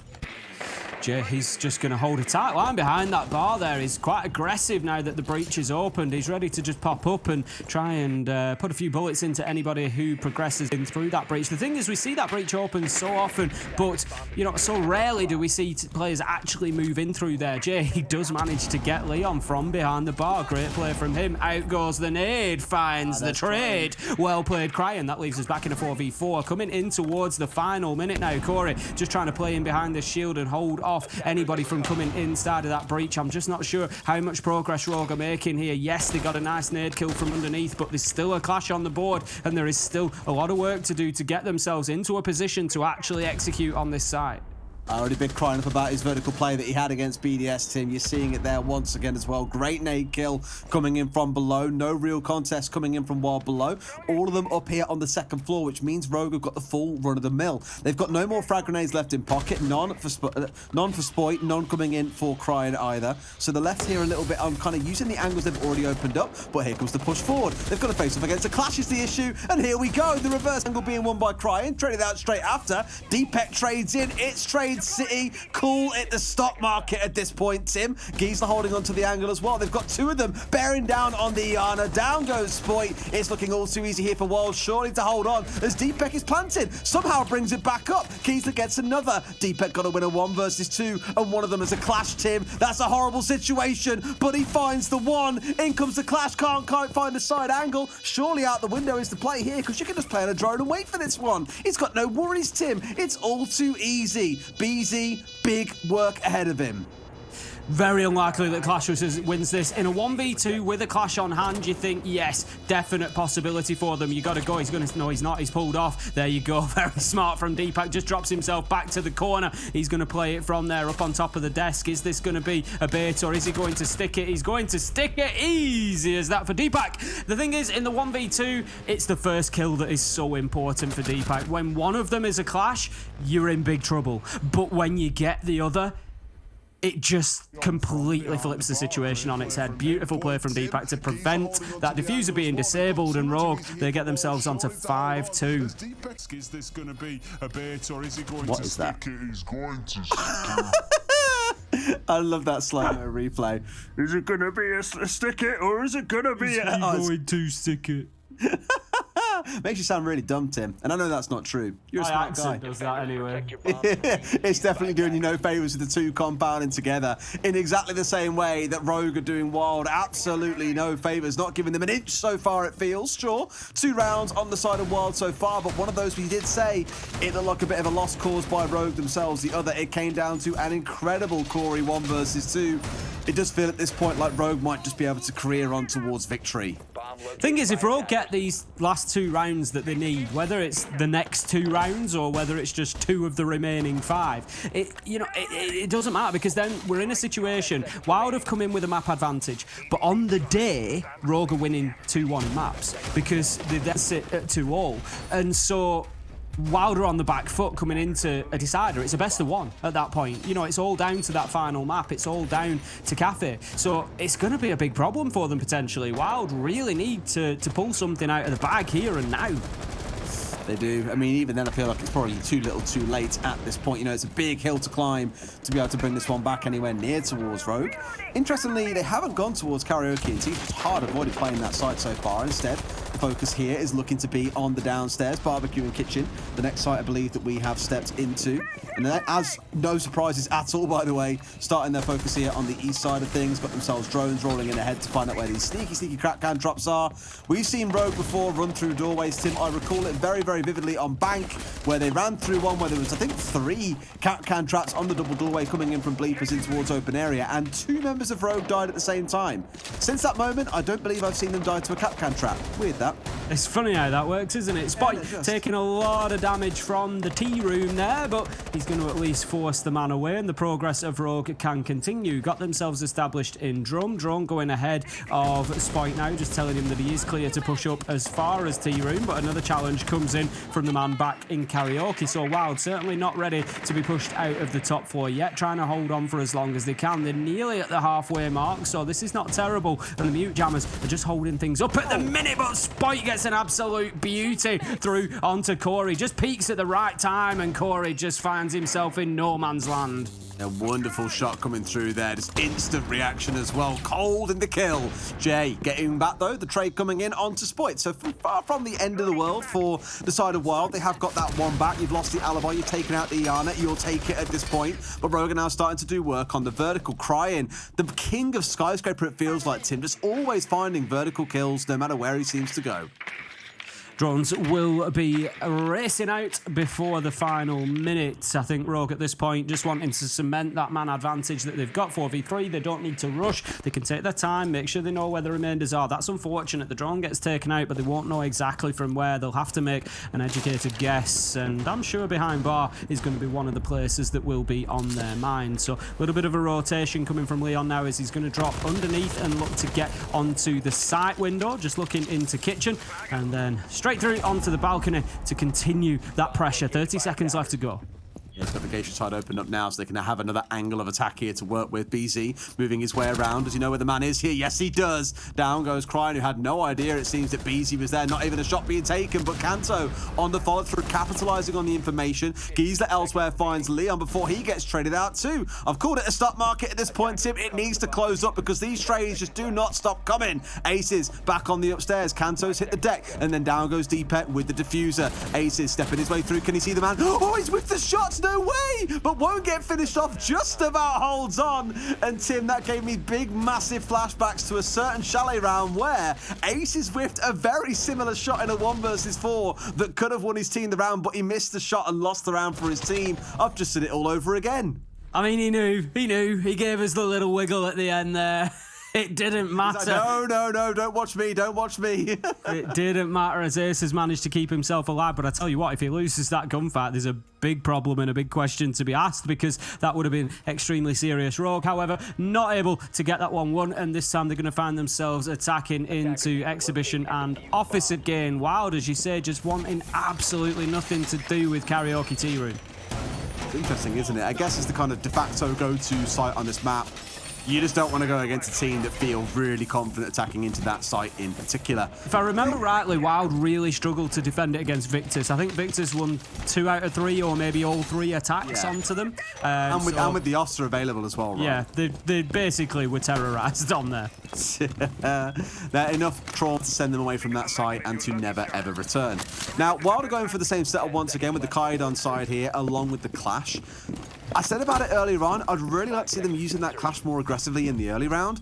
It kind of felt like it came into effect in the late round last time, which is great, and it was helping them out around VIP when Rogue did eventually come in for a push on that alternative side of the map, rather than going in through the standard breach. So again, if you can mix things up a bit here, get the Clash more involved in the early round, waste a bit more time, that could really come back to help you in the later round when things start to get a little bit more pinchy. Kanto just having a little bit of information fed in that there was an attempted peek there, potentially coming in from Wild. So Rogue looking lively from the very beginning of the round, not wanting to lose any manpower too soon. Kanto gets himself then onto the rappel, looking to pressure Dragon and Terrace for the time being. But as we said, it is an attack onto Office and Exhibition. I mean, it was close in round 7. Rogue were able to get the win, but it did take a 1v2 clutch at the end from Deepak. The diffuser was down on the ground and he was able to close it out with a Clash on the board, so it was a big play from him. But they're not going to want to rely on that sort of hero play this time around. The Clash is present, the Kaid is no longer.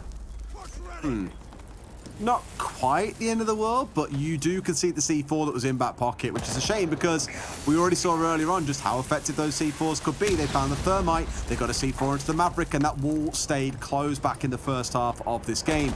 Now with the breach opened up, those in the Rogue have proved themselves to be pretty good at playing on those verticals with, I think it was Deepek and Spoit both running around on the downstairs. No doubt Crying would have been helping out as well, but both of his nades are out of back pocket, so you can repurpose him now as you wish.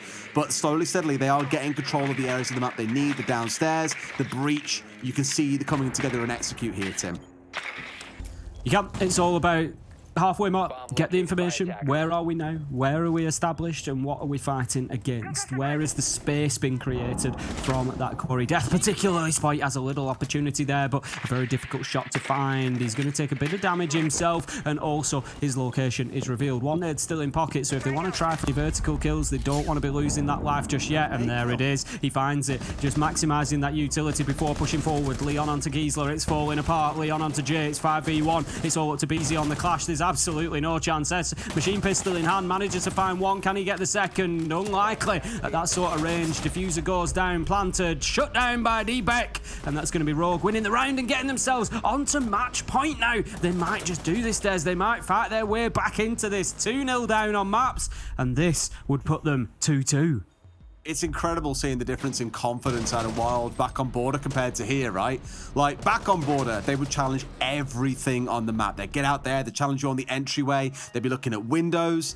Whereas here on Sky, they've basically just sat back and let Rogue take whatever they want. They got 2 nade kills from below. They were looking for a third. They got the wall breach open with no real difficulty. They dealt with Clash pretty quickly as well. Just nothing really seemed to phase Rogue. And I don't know if like Wild are running out of steam or they're just super not confident on this map right now. But Rogue are fully in control. Well, we head to Karaoke Tea, Des, and I can almost hear the site saying they must be truly desperate if they are coming to it for help, because, as I say, Victus really did dominate them on this site, and that's clearly why Wild have not picked it so far, but they've decided that now is the time. Maybe they've got a secret strategy, a adaptation that they've made based on what they struggled with a couple of days ago, but they're going to need something, because Rogue, they can smell blood in the water. They know the opportunity's here for that best of one to level things out and to just decide who's the overall winner here, and they want that chance. No matter which way you paint this as well, it's still 3 sites that Wild need to win consecutively. And it isn't just one. They haven't got to win just one site 3 times. No, they've got to do the full rotation all the way through. And given they've lost Exhibition twice now, I wouldn't feel too confident about them even getting through that, let alone Barbecue again. Like, it just feels dicey. I mean, Barbecue, they won down to the clock, really. You know, Ace is whiffing that potential 1 versus 2 massively. It's a lot to achieve, I think. And again, I don't really see them doing it, but let's hope that this kind of change to a site they've been desperately trying to avoid can introduce some new ideas and hopefully a win for them. Just got to give Deepak and Leon a shout as well. 19 kills between the two of them, both going fantastically well. You know, we said earlier on in the game they've been a little bit quiet and, you know, we could do with a little bit more out of them. And basically from that point on, Deepak has really turned up and had a great performance, and that continues at the minute. He's on the Ossa and he's going to be using the tactics that Victus did to make life so difficult for Wild to hold on to Karaoke Tea. Understandably, right? I mean, the Ossa is the go-to for most teams on this site. It's very rare that you wouldn't employ it in some way. Sometimes teams put pressure on Geisha. They'll come up through red as well. There are options to play with. But the Ossa, when available, does seem to be the absolute staple. So let's see if Rogue can employ it better than we saw Wild using it back in their first half. For me, a part of it came down to getting a little bit tunnel vision, right? They had all their focus on that Ossa shield on the corner, had a bit of support coming up black, but that was it. There was no real pressure coming in, for example, from Geisha window. No one inside a Karaoke window was looking to threaten in towards Tea Room. It was just a little bit one-sided, so I'm hoping here that Rogue have more angles and dimensions to their attack. Wild are certainly casting a wide net at the minute. They've got eyes on Geisha window. They've got eyes on multiple locations. They're not being drawn in too deep by that Ossa shield, and that is a good thing for Wild at the minute. Rogue, they need to get a little bit of support here for this Ossa. I feel like, you know, they've got Deepak in there, but there's not too much for him. This is the support that they needed. Hello? He just tries to relocate himself, and it allows Giesler to find the angle. Spoit gets taken down by Aces as well. 5v3 as Wild. They just managed to cling on in what could have been a very tricky situation. I think there was almost a Mega 2K coming out of a nade as well. I think it was thrown by Crime, but instead all it does is put Jay and Giesler down to sub 50 HP, but doesn't finish either of them off. It looked good for Rogue once Leon managed to get the rappel inside. I thought, oh my god, he can stick a plant here. They have no idea he's even there, but gets a little too aggressive, I think, in trying to find a kill before he goes to the plant and pays the price. Deepek left 1 versus 5. I don't want to say it's the start of a comeback, Tim, but it definitely creates the opportunity for the side of Wilds. Oh, it does for sure. There's a long way to go, you know, but it's the first step on the journey, isn't it? They've got to just take it 1 round at a time. As you said, they're going to need 3 back-to-back, and that's not going to be easy. 10 seconds left to go. Deepak, low health, needs 4 kills. Very unlikely at this point. He's dancing around trying to find what he can, but it's just likely to just be stat padding, and he's going to save his death. Not give anything away, and that's going to be the end of round 10 as well. Managed to lock up what was a very good defense for them on a site that they have significantly struggled with recently. So, hats off to them. Great turnaround, and that just could be the momentum shift that they need. Like I say, if that nade had got those 2 kills that they were first looking for when it came through from Crying, that would have been transformational, but just leaving 2 members on flashing red, simply not enough. We then get to the swing of the bat then, Barbecue Kitchen, where we've already seen Wild be successful back in round 8. Yes, it was still a dominant Rogue round. They were still left 2 versus 1 in the plant situation with Aces whiffing the 1 versus 2 on the mute. Hopefully here it's not going to be a repeat, at least in terms of the ending fight, but instead the outcome would be much desirable to have another Wild win, because then, Tim, they move in chance of taking us through to overtime. And I never thought I'd be saying those words 2 or 3 rounds ago. Hot. We are then getting into the action phase. In 30 seconds time, we're going to see them setting up down on that bottom floor. It is going to be Kitchen and Barbecue for the next step in this journey for Wild as they try to continue on. The thing is, you just feel like it is a matter of time for Rogue. That's how it's felt throughout Skyscraper. Do I honestly, heart to heart, think that WYLDE can hold on for another 2 rounds? They have the capability, absolutely. But with the way that Rogue are playing at the minute, I just can't see them not winning one of these 2 sides. No, absolutely. Like I said earlier on, you've got to do a full rotation here and get through absolutely everything. I'm not super confident they can, but you never know. It just takes 1 step up from Rogue, 1 nade, not killing 2 people when arguably it could have. And suddenly WYLDE are in with a fighting chance. In terms of how this one's setting up, once again, you are going to see Rogue getting control of both floors, right? That has been their go-to bread and butter. You're attacking on the downstairs, you get top floor control. You're attacking on the upstairs, you're getting bottom floor control. Crying's working his way down here with the nades in hand as well. He'll definitely be throwing those skyward at some point throughout the round, so you should see him really moving and sweeping throughout the map as his teammates on the upper floor do exactly the same. So really, moving in tandem together, trying to keep timing synced, so when it comes to starting to hit the site, that's also the same time when the nades are starting to soften up members of WYLDE. 1 minute in, still yet to find an opening kill in the round. Kanto has got himself established inside of the map and he's looking to push on in towards Drum. Just needs that drone information ahead of him to know whether it is safe or not as the top floor clearance continues here for Rogue. Now then, Leon manages to spot out somebody underneath. I think they just saw the drone. They were down in restaurant there. I think they were aware of the drone above them, but maybe just couldn't get the angle to shoot it out quick enough. So they will be cautious. I'm sure Deepek, he's going to be sending 2 drones into Geisha. The first one that will get eaten up by the laser gate, and the second will go in and be able to feed any information again. Just pinging out utility there, recognising that there's nobody playing in that position at the minute. Been forced back, Leon. We get a great view of it from the drone as Aces gets taken down, and that leaves us now 5v4 advantage Rogue. Awesome, great start as well for Rogue to close this out, 7-4, and the kind of kill you're looking for onto Aces. We've already seen him in a couple of clutch situations and have a great time throughout the series. He'd be the man to do it if anyone can. Down goes Jay, another big clutch master throughout this series. That's not what you're looking for if you're on the side of WYLDE, but should be able to get him back up there as it looked to be that kind of outside swing that really worked for him there. Now as things step forwards into that last 60 seconds, it's a big C4. The man who was down comes back from the grave. Huge C4 coming in, finding Leon. WYLDE not quite out of this yet. Corey still holding on to the top of main stairs there. He's finally going to be forced away, but with only 40 seconds left to go, there's plenty for Rogue left to do. They haven't got any site control yet. They're not nearly in a position to be able to put the diffuser down. Jay gets himself a second, and what a performance after a pickup, Des. This is why you pick your teammates up. He's gone and got a double, and he's just really putting Rogue to the sword at the minute as WYLDE continue to hold on. We could be going to all 12 rounds once again. The stakes are high. tonight. If Wild can win Skyscraper, they win the whole thing. If Rogue win, they're going to the 5th map. Spite, he's peeking around the corner. Can he find anybody? BZ puts down Deepak. This is not looking good for Rogue. The push comes in. It's Spite inside a side. 4 seconds left to go. No diffuser, no dice, as WYLDE managed to win another and take us all the way to 12. It's 6-5, and they've suddenly found their defensive form. That'll be the kill they didn't complete that will come back to haunt them. And Tim, I want to go back to what we said earlier on. Rounds 4 and 6, when Rogue got a little bit over-aggressive, when Corey won that 1 versus 2, just by holding out behind a corner and not going too crazy. Those are the sort of moments you'll look back at and just think, man, if only things had been a little bit different there by a second or two, or that man that we put down had been finished off, Rogue could have had this map already wrapped up. But right now, they're staring down the barrel of a possibility of overtime. We go back to Exhibition and Office. These are the sites that Rogue have won twice at this point. WYLDE desperate to avoid it, but now have no choice. They have to go here.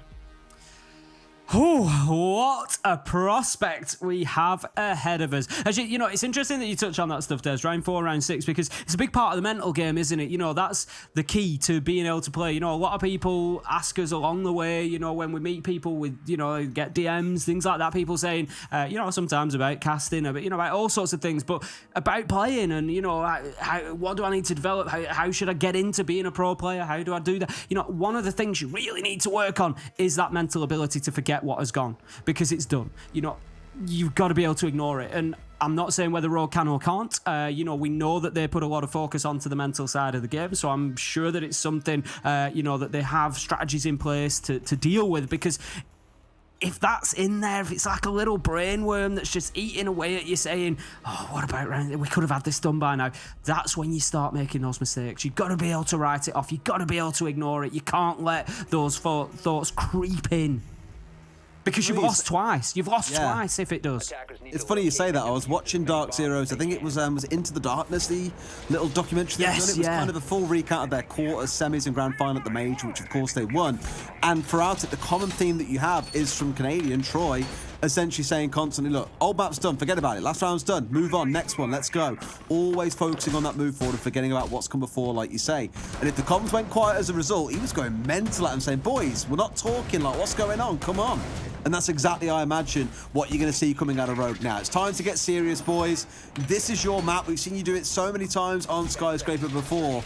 This should be yours to take and get us through to that last map. And Tim, if they did, it'd be so fitting, because all we've seen so far is 7-5, 7-5, potentially 7-5 once again.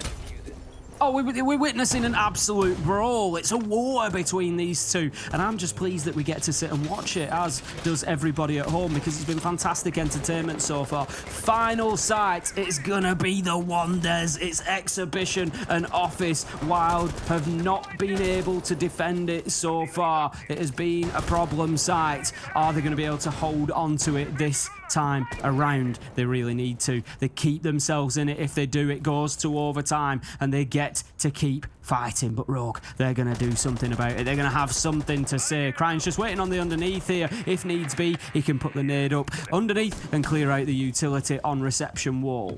I think it's interesting seeing a Maestro coming along here for the first time on this map. Haven't seen it being a thing so far, but here it is for Corey. Interesting when you know that you've had Kanto bring in Zofia the entire map as well. Plus you've of course got the Gonsets coming out from the Yana, plus the nades coming in from 3 of the members. Feels a little bit redundant to bring along the Maestro at this point, knowing those should be dealt with. Equally, if you can keep this wall closed up and leave it down to a last second kind of push in, that's when those Evil Eyes can really come to bear. Deepak getting his focus on the wall. We've already spoken about the C4 several times over, Tim. They've got to be so careful of that, because they caught WYLDE out with that back on the first half. And there it comes, Leon. Perfect timing on the shot will save Deepak's life. Leon is absolutely red hot at the minute, and the electrical is easily dealt with there by the nade. But no, it wasn't. It was picked off and reapplied. Absolutely beautiful play from Jay. And at this point as well, Exothermics are now gone. So, yep, Maverick's got to get to work. They've got a C4 or 2 still left to play with. Don't think they want to chance it at this point, but I wouldn't blame them for having a good go, because if Leon sat here on the drone, there's no one to shoot it out for them. Not going to bother just yet, though. In goes the drone, collecting a bit of information for them on the way through. I think you can see actually the Elder laid down here just off towards the side. He's waiting for the angle, and he finds him! Corey playing it beautifully, laid prone, waiting for the angle to open. And was the wall opened up? Yes, it was. So he had just done his job, but it's still a beautiful kill coming out for Corey. Going to be leveled up by Spite. Honestly, this is going to be a bloodbath inside of this round. WYLDE get themselves the advantage. Spite manages to fight back, find one, 4v4. Rogue, they're still trying to position themselves. They've got the breach open. That's a good step for them at least. It's a little bit limited, but they can work with it. Aces manages to get one. Corey as well. Leon, BZ on the Nitro with the trade. 1v3. Kanto, it is up to you to stop this happening. It is up to you to get your team into map 5 rather than over time. He pushes through, he finds one. It makes a 1v3 to a 1v2, but he's going to have a long way to go. Doesn't have to reload here, as you say, but he's going to be picked up on that Maestro cam. They're going to know exactly where he's coming from. I think he's being pinged out, and there it is. The call comes through to BZ, hits the pre-fire, and closes down the round. We're going to overtime, Des. I've been waiting to hear you say that one, Tim. We did 175s all the way through. 3 more rounds on the way. Wow. Again, we said it after that round 6, Tim. If we get through to this and it goes to overtime or it's a loss, we'll be looking back at those rounds, and it is one of those yet again where we'll be saying it really should have been wrapped up earlier than this. Fun little one for you, Tim. Of the rounds we've had so far, 6 of them have been won by the clock. So not down to elimination or down to a disable. It's been won by the clock. So attackers falling short on 6 occasions when it comes down to being timely. Both teams dropping the ball a little bit, it feels, throughout this game. And, interestingly, Rogue start on the defence, Des. So that stat will play directly into their hands. If we're seeing a number of rounds come down to the clock and attacking teams struggle to get in and get it done, the defenders are obviously the benefactors of that. Rogue start out, therefore, on the defence. It was, of course, when Rogue defended, a 4-2 half to them. So they certainly have a little bit of an advantage here. We're going to have to see WYLDE really deliver. My big focus, Des, the left of the screen, is that wall going to get fully reinforced and electrified? 5 seconds to go. At the minute, no appears to be the answer. They've still got 2 reinforcements in back pocket, though, so there is still an opportunity for them to do that. But for now, at least, it looks like just the one is going to be electrified and the other not yet reinforced off. For WYLDE, the Ossa is the play once again. Like you say, I really feel if you're anticipating the Ossa play, reinforcing it off is the right play, because I don't really see anything massively as a change here for the side of WYLDE that says, hey, we've got an idea on how to deal with this hold. No. So let's see how it plays out in the next 30 seconds or so. Corey onto the balcony, looking to get aggressive in towards Terrace more than likely, or he may just claymore it off, we'll see. Yep, claymore it off, and he's going to try and get himself inside of Geisha. Giesler is going to be there to support. He's going to open up the window, but the electrification is going to need to be taken off the wall if they want to get it breached. There is a man inside of there, so it would be helpful. At the minute, we've got Leon playing in and around that area, but I think more of the focus is going to come from the other side, from WYLDE. We're going to see them try to push in behind that Ossa again, but it's going to have to be something a little bit different to it. It's again where I'd love to see some nade play coming in really here as well. Especially for those sat around Geisha on the soft flooring, for example. Just try and soften them up, make them sweat a little bit.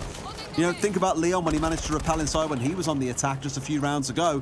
Managed to get inside of Karaoke and did unfortunately go down, but got into a very dangerous position.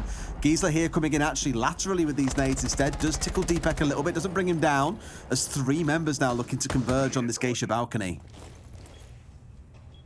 Rogue just staying patient. They're not over-peaking. It's something they've done pretty well throughout the game, to be fair. I've said it a couple of times now. Not over-peaking, patience being there. We saw it the last time they defended this site, just forcing WYLDE to play into them. The wall at top of Black Stairs now fully reinforced, so there's not going to be any path in from WYLDE. And honestly, Des, they've made so little progress here in terms of map control. They haven't really got themselves established on the inside. They've opened up Geisha, but they still haven't cleared the man out of there. They're trying to hold a long angle, but unlikely to find him in behind the boxes there. They've got Jay, I presume it will be on single window, I think. He's going to find the opener onto Leon, so that is a good start at least, but there's work that needs to be done. BZ gets in and gets that shield down, but that's less than a minute left to go.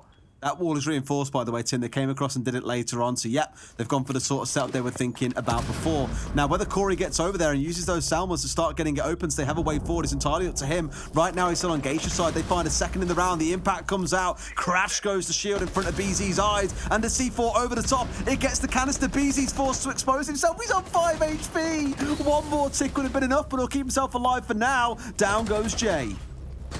How does he get away with it? Spike comes in with a big triple. We've been waiting for his moment, and we might just have seen it there. He could have rescued the round for Rogue. Geezer trying to get something going from the top of Black Stairs. Corey's going to be shut down. It's 1v3. It's 10 seconds left to go. Rogue, they just need to keep themselves out of the way here. Deepak finds the kill as Geezer tries to make something happen, and Rogue clutch victory there from the jaws of defeat in round number 13. It looked like it was going all against them, but then in comes Spike, the new boy, with a 3K. That's exactly what you're looking for as well, Tim, right? 2 kills coming in for Wild, and you think, oh my God, have they figured it out? Are they making this work? They even survived the C4 and the destruction of one of their Ossa shields, but Spoit off towards the side. He's been holding there throughout most of the game whenever they've defended this site. Similar story for Leon, who was playing there on the smoke, but it's just Spoit popping his head out. A massive 3K completely clears up Black side of the map, and there's nothing more to be said. Great round by Spoit, and what a time to make yourself known. What a time to be alive watching this game, Des. It's an absolute classic that we've got on our hands here. Wild, they're going to be going to Karaoke and T on the defence. I said that they struggled with it against Victus, but they managed to get it done when they needed to against Rogue here today. So they are doubling down. They are taking the risk, rolling the dice, however you want to label it. They're going to try it again and see if they can do it twice. Rogue, they know how to attack this site because they know how to defend it very, very well. So this could be the last round. Rogue now on match point again. They've had plenty of opportunity but not been able to get this one done, not been able to secure that 5th map. This is another chance for them. I'd just love to see Wild win this round and take us all the way through to the last one. I don't really mind who wins it at that point. I mean, Kafe would be fantastic to see to really settle this down, but at this point I'd be happy if Wild walk away with it. It's been a real spectacle of a series. Border saw some fantastic Roman aggression coming out of Wild. Clubhouse from start to finish was just super enjoyable. The most one I've seen in a long time. And Skyscraper, it looked like Rogue were going to run away with it, only for Wild to battle their way back in. Such a back and forth series, and we're living for it. I mean, we've got to remember, Des, Rogue were 5-2 up. Wild have shown some serious resilience here. Not only were they 5-2 up, they were dominant. They were running rampant over it. But Cryan, he's going to get himself inside, focusing back to this round. What a nitro from Aces. Just at the time they need it. Gets that opener onto Cryan. And Wild, they can now retire back a little bit. They can allow Rogue to push forward into Exhibition Office and play into their hands in Dragon. Again, thinking about the work that Cryan does, playing those vertical nades, to be picked off like that so early is absolutely mega. You've still got to be wary of Spoit looking to do exactly the same. He's had a few nade kills himself in this game. Same can be said for Cryan, however, not as many as we're used to seeing from him. 6 and 12 on Sky, not the normal stat line we're used to seeing, but when you've got another teammate going absolutely nuclear, you can't all be the hero. You really can't. Leon, he's going to be trying to work through, still in Exhibition Office reception. They haven't managed to progress any further forward yet, haven't Rogue. The line of Wild is still holding fast. Spoit was able to do this yesterday, we saw, get himself aggressively up in towards Drummond to push forward towards Geisha, but it never really paid off for Rogue as they just didn't make the same sort of progress on the right-hand side through Dragon. But that's Kanto. A great kill from Kanto, shutting Corey down. 4v4. We're coming in towards the final minute. BZ, he's got Nitro in hand. He's not going to hit anybody with that one. He's trying to just force them back away from that door, and he's successful in burning at least 10 seconds by doing so. It's a little bit early for sure, but it does, for now at least, hold Rogue inside of Drum, but they're starting to square up. You've got Leon coming in from Shrine. All it's going to say is go, and 3 members will be flooding in towards that whole way and in towards T itself for a plan. They've got about 35 seconds on the clock, and you just know this is building up to a bloody end, as there come the first couple of kills. Aces traded out by Deepak. BZ could be in an important position here. He's on black stairs, and I don't think Rogue are too aware of him. Jay finds Leon, 3v2. The T-push has been broken. Deepak finds Jay, though. It could be back on. They're coming from Geisha. We've got Giesler. We've got BZ trying to hold on. 17 seconds left to go. There's Giesler, big kill. On to Spoit. It's now a 1v2 for Deepak. Can he keep Rogue in this, or will Wild keep fighting? Giesler manages to hit him with the pistol drop shot to finish off the round, and we are going all the way to 15. Absolutely beautiful. I said I wanted to get this far, Tim. You know what? I don't care who wins it at this point. I'll just take all 15 rounds. It was a great first shot out of Kanto as well. I think he knew straight away he'd found someone as he did fire down the concussion very early on. It went off pretty quick, and that's the indication of, oh, someone's inside Geisha box. Guns up, boys, ready to shoot, and he finds the kill first.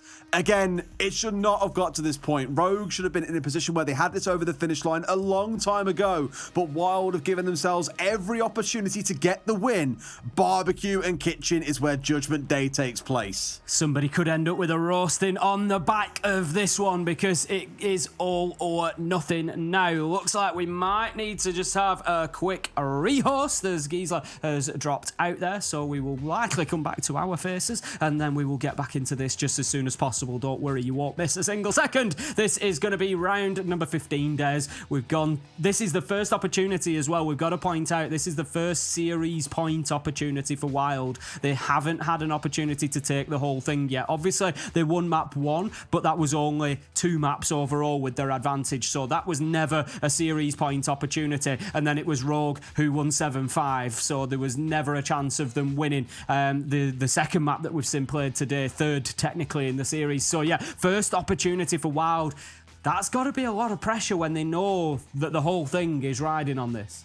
That's it, right? That's the scariest part, is that, again, I keep saying it, but for Rogue, this feels if they let this one go, they'll be absolutely kicking themselves. They should have been closed up a long time ago. They were up 4-1 at one point. Skyscraper was their map. You couldn't stop them running around vertically and finding kills for fun.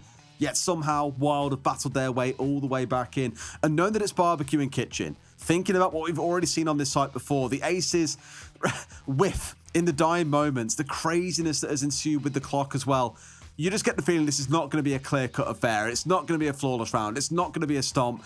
It's going to come down to the wire like so many rounds have. Oh, it'll be a 1v1. It'll be a 1v1 so. In the final 10 seconds. You just know that it's going to be some absolute craziness towards the end of the round. It's going to be a bloodbath. They're both going to come in, and it's going to be, 4v3, 3v3, 3v2, 2v2. It's just going to be like all the way down, kills going back and forward, flip-flopping as to who's in charge. You just know that it's going to be a tight one. Kitchen and Barbecue, though, I just want to have a quick look back whilst we're talking. So we're going to have Rogue on the defence. So if we have a look back, we saw it in round number 3, Rogue defending, and we saw it. That was it. We've only seen it once, just round number 3. We saw it round 8 as well, overall. Yeah, I'm thinking Rogue on the defence. Round 3, and Rogue won it. They were able to lock it down. They were also pretty comfortable in Karaoke Tea, which is half of the defence for Kitchen, really. It's just a Karaoke Tea push with an extra step, which is get yourself downstairs. So I think Rogue, I give them an edge, but this ain't going to be easy for either of these teams to win. It's not, no. And looking at what they played last time as well, Mute and Mozzie were present. We had the castle in there as well. So they really did go for that vertical hold on the upstairs and really try and force Wild to come in and fight against them, which sure worked out. They had 2 players left alive at the end as well. So it was a good round for them overall. But that was back when Rogue were winning, right? When they had the momentum, when rounds were going their way. Across the last 4 rounds, across the last 5, sorry, Wild have won 4 of them. The momentum is back in their court now. Things are a little bit different. It's not quite the same, which is why, again, I just don't want to put any money on who wins this round, because I think it's so difficult to call. It is. It's a nightmare. There's no way that I'm predicting it. I'm not going near that because it's a toss of a coin. I mean, no matter who wins it, whether it ends now, whether it goes to map 5, there's a little bit of me that would like map 5. But no matter how it ends, what a spectacle we've seen between these two. They've both come and put everything on the line for this. We've seen some great plays. We've seen nitros, vertical nades, we've seen clutches, we've seen trades, we've seen absolutely everything we could hope for. Absolutely. We'll be back into game in just a moment. As you're aware, there is a rehost ongoing. I believe it was Giesler who dropped out for a second. So back in there in absolutely no time of that, I am sure. I'm just looking down all the rounds and kind of how they all ended out as well. The last 3 haven't gone to the clock. Disappointingly, I'd have loved to have seen that continue as a trend, just to say, man, both of these teams really suck with the clock, don't they? No, absolutely not. In fact, the vast majority of them, I think it was 3 against Rogue, and so far it's been 3 against Wild, so both perfectly split, where half of their attacks for either team have gone against the wire. Neither of them have done so in the last 2 rounds, probably because of the urgency coming through as we're getting towards overtime. Round 15, I think it's going to continue down the same trend. I don't expect it to be a clock-based thing. Do think it's going to be a real bloodbath to get it over the finish line. I don't think I can handle it coming down to the clock in round 15. It's just, it'll be too tight at that point. And just the tension, just, you know, not knowing what's going to come from this next round to finish us off is just, this break, as much as like we all want to get back into the game, I feel like it just really builds the tension as well. It's like it's a fantastic tension builder, yeah. You know, it could be over by now, but it's not, and we're all sat here waiting for it, and we just don't know what's going to happen, and it's just brilliant. I mean, like, the tension's fantastic. Well, here we are. We are straight in. The pick's already made for us. Wonderful. We get to skip the, air quotes, boring parts and just get straight into the round. Unsurprisingly, Rogue, once again, are running a identical comp to what we saw all the way back in round 3. But on the side of Wild, at least for now, Jay stepping across and bringing along that Nook, that is a different one. Well, we'll see how much impact it has as we get into the action phase. Just imagine that little knock play coming in from Jay as he just creeps up and gets himself a couple of kills. How many times have we seen it from him, Des? He plays on the flanks, he plays those little surprise jabs that people don't see come in, the little sucker punches, and he might just be able to deliver one. No, he switched away onto the sledge. No real big changes, and otherwise their comp is exactly the same. I think the only difference is that here it's... Interestingly, Giesler is the... I think actually he's reconnected, but before it was Giesler playing on the Maverick, and I was like, sorry. Giesler was on the Maverick before. BZ I thought was changing over to play it then, but no, it's fine. Everything as it was before. Getting out onto the rappel then. BZ with the Selma in hand. He's going to be looking to open up Geisha. We know how important it is, particularly for this. I mean, this is quick progress. 30 seconds in, and they've got not only the Geisha wall open, but they've forced players out of there as well. So that's basically Geisha control above the site. What they need to do now is make sure that they've got everybody pushed out of karaoke T, maybe try and get themselves a kill or 2. Once they've done that, this is a commanding position for Wild, potentially. And be fearful of the retake as well, right? That's the scary part. You feel you've got the top floor control, only for Rogue to send a couple of players up Black Stairs, for example, and retake it from you. That is, you've got to be fearful of it. And I know that's quite a wild thing. That's sort of like what they've done throughout the series. Rogue a little less so. They did try it back on border now, think about it. And Jay had them pinned down in office, if you recall. Got a 2K on the double door, as I think it was Leon, and I forget the second player did come bursting up East Main. So it's not outside the realm of possibility, but knowing Wild, they'll have that base covered. Ace is going to be looking to move in on the office side of things. He's going in from the lower floor, so I don't know if he's going to head directly across the site or whether he's maybe going to get up onto the top floor and just try to push across. BZ, if he's not coming off the rappel, maybe gets a slight opportunity there, but the motion of the animation just stops him being able to pick out and hit his shot. Now then, we've got 2 underneath. It's Aces and Jay that are going to be looking to work from that north side and try and get themselves across from the east side, and they are getting through into supply, Des. They could just smash this through here, for example, get the sledge lined up and immediately find the guy. If you've got the yellow ping on him, this is an absolute freebie. Instead, going to roll it underneath and try and find him with that instead. Not going to find anyone. Out goes the barricade. They got rid of, I believe, the Banshee on the other side of that door. Could have been the mute jammer, and now things are starting to move, but it's BZ with that critical opener, Tim. He gets Leon. That gives Wild the advantage. Don't forget, this is all over. If Wild win this, they will take the whole thing. The title, the charity donation, the lot. As Jay tries to push his way in. He's working from behind bar. He doesn't know where they are. I think there's maybe a limited amount of information, but Giesler gets crying, and it's starting to fall apart for Rogue. This could be the beginning of the end. They could be on a slippery slope as Jay finds Kanto. He's gone big. We suggested that he might. The plant is going down. It's all up to Spite. That man is the last alive and the last to die, but that will be it. Rogue have lost. Wild pick up Skyscraper in the 15th round, and they also pick up the whole tournament for EU. They win 3-2 on maps. 3-1. And the invitational to LAN as well. Unreal. Tim, I can't stress it enough. Early in that map, we were saying, look, look at what's going on here. 2 rounds being given away, air quotes given away, by Rogue. Vet come back to bite them later on, and sure enough, we get into overtime, and Wild by then have got the momentum back on side. That last round barely even looked close. It was good team play coming out of the side of Wild, pushing in together through Pantry. Just beautiful stuff overall, and a very much deserved win. Really shown a lot of grit and metal there to be able to fight their way back in. Not just today, but through the whole thing. Let's not forget, Wild have been unbeaten. Nobody has been able to beat Wild. They've won every single game. You know, what a performance they've had. And it really, for them, I think, just puts a marker down to say, yeah, we're here, and this is a roster that you're going to be seeing more of. And I have absolutely no doubt that will be the case. That's exactly it. There's going to be so much more to see from them as well. I know many are saying this year of Challenger League is going to be crazy. Well, if Wild keep on playing like this, it's going to be crazier than you could ever imagine. Let's throw over to our experts and hear what they have to say about this blinder of a series. I cannot believe it, but Wild have actually done it. The Nationals level team comes in, plays against, or first of all, swipes through everybody in the bracket, goes up top, goes in with a map advantage, Rogue fight back, but it's still not enough. It's the challengers, the newcomers of Wild, that take it.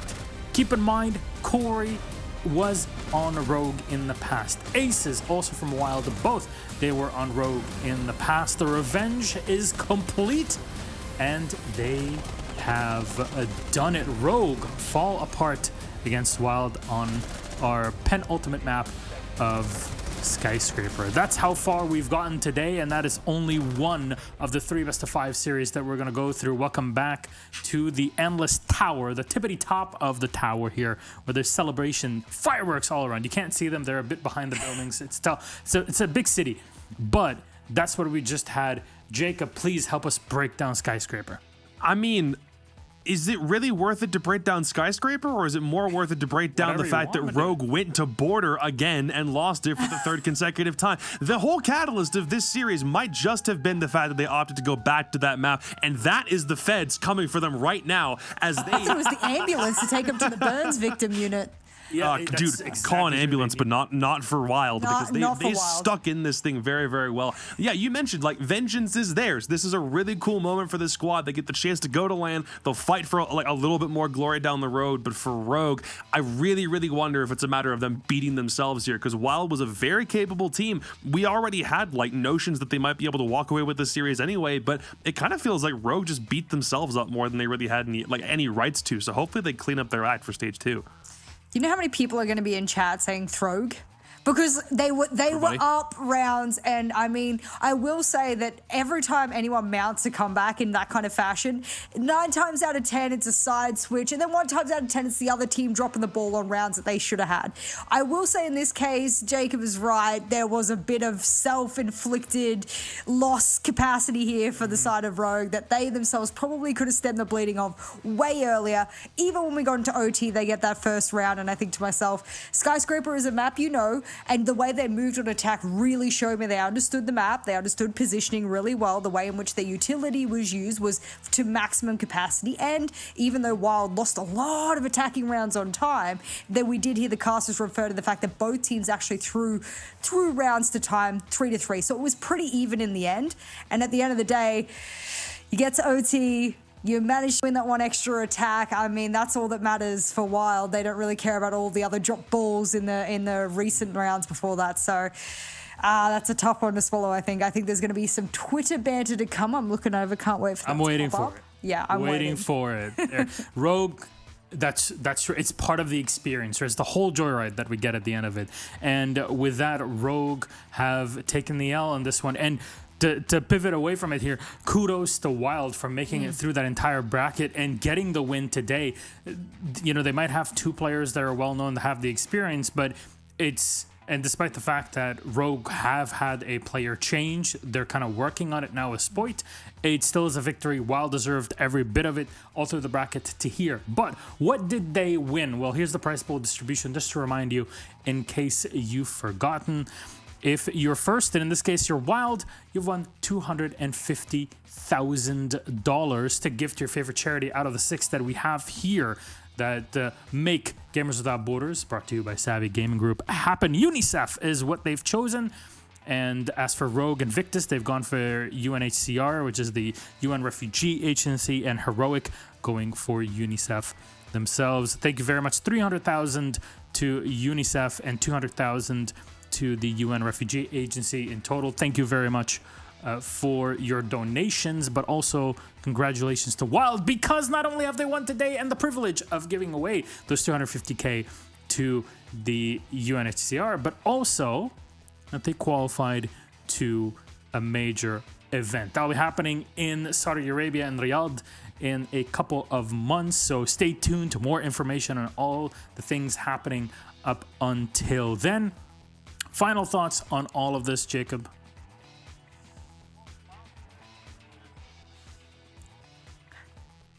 It's not because they won the thing, but because they defeated every single team in the bracket straight up. They beat Heroic, they beat Victus, they beat Rogue, back to back to back, technically in best of 3 scenarios because they only had to worry about winning 2 maps in that best of 5, but still, they did a fantastic job, and if anything, I'm just proud of how far they've been able to come in such a short span of time. So very, very well deserved, boys. Good luck and LAN.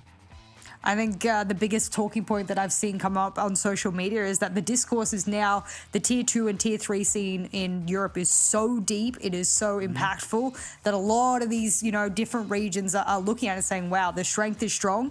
And you look at the X Team Empire, I think that's one of the big things is like you look at WYLDE, you look at Victus, you look at X Team Empire, for example, and everyone's like, well, who comes out of, this tier 3 2-2 scene on top, who's actually going to be the best? So it's nice that we got a bit of a showing as to what it might look like. We don't know for sure going into those. I'm sure there were some things hidden today that we weren't able to really come and see, but once we do see them in those fights, I think it's going to be excellent, and today's been a nice taste tester. Well, there you go. And now to recap things, what does the rest of our day look like? Because we said at the beginning, 3 best of 5s are in for you. We've gone through the first one, and we saw WYLDE were victorious, and they've taken the crown here from Europe. But we still have 2 more regions to go through, LATAM and finally North America. Space Station Gaming versus Parabellum is later on. But before we get there, MIBR versus FaZe Clan, a massive matchup in LATAM Brazil specifically, is coming up in the next half hour. We're going to take a break, and when we come back, we're going to get set and ready for it, break things down, prep you up, and also go through the bracket and what's happened so far in LATAM. So go get some rest, but be back in 20 or so minutes as we get ready for our next matchup here at Gamers Without Borders. See you then.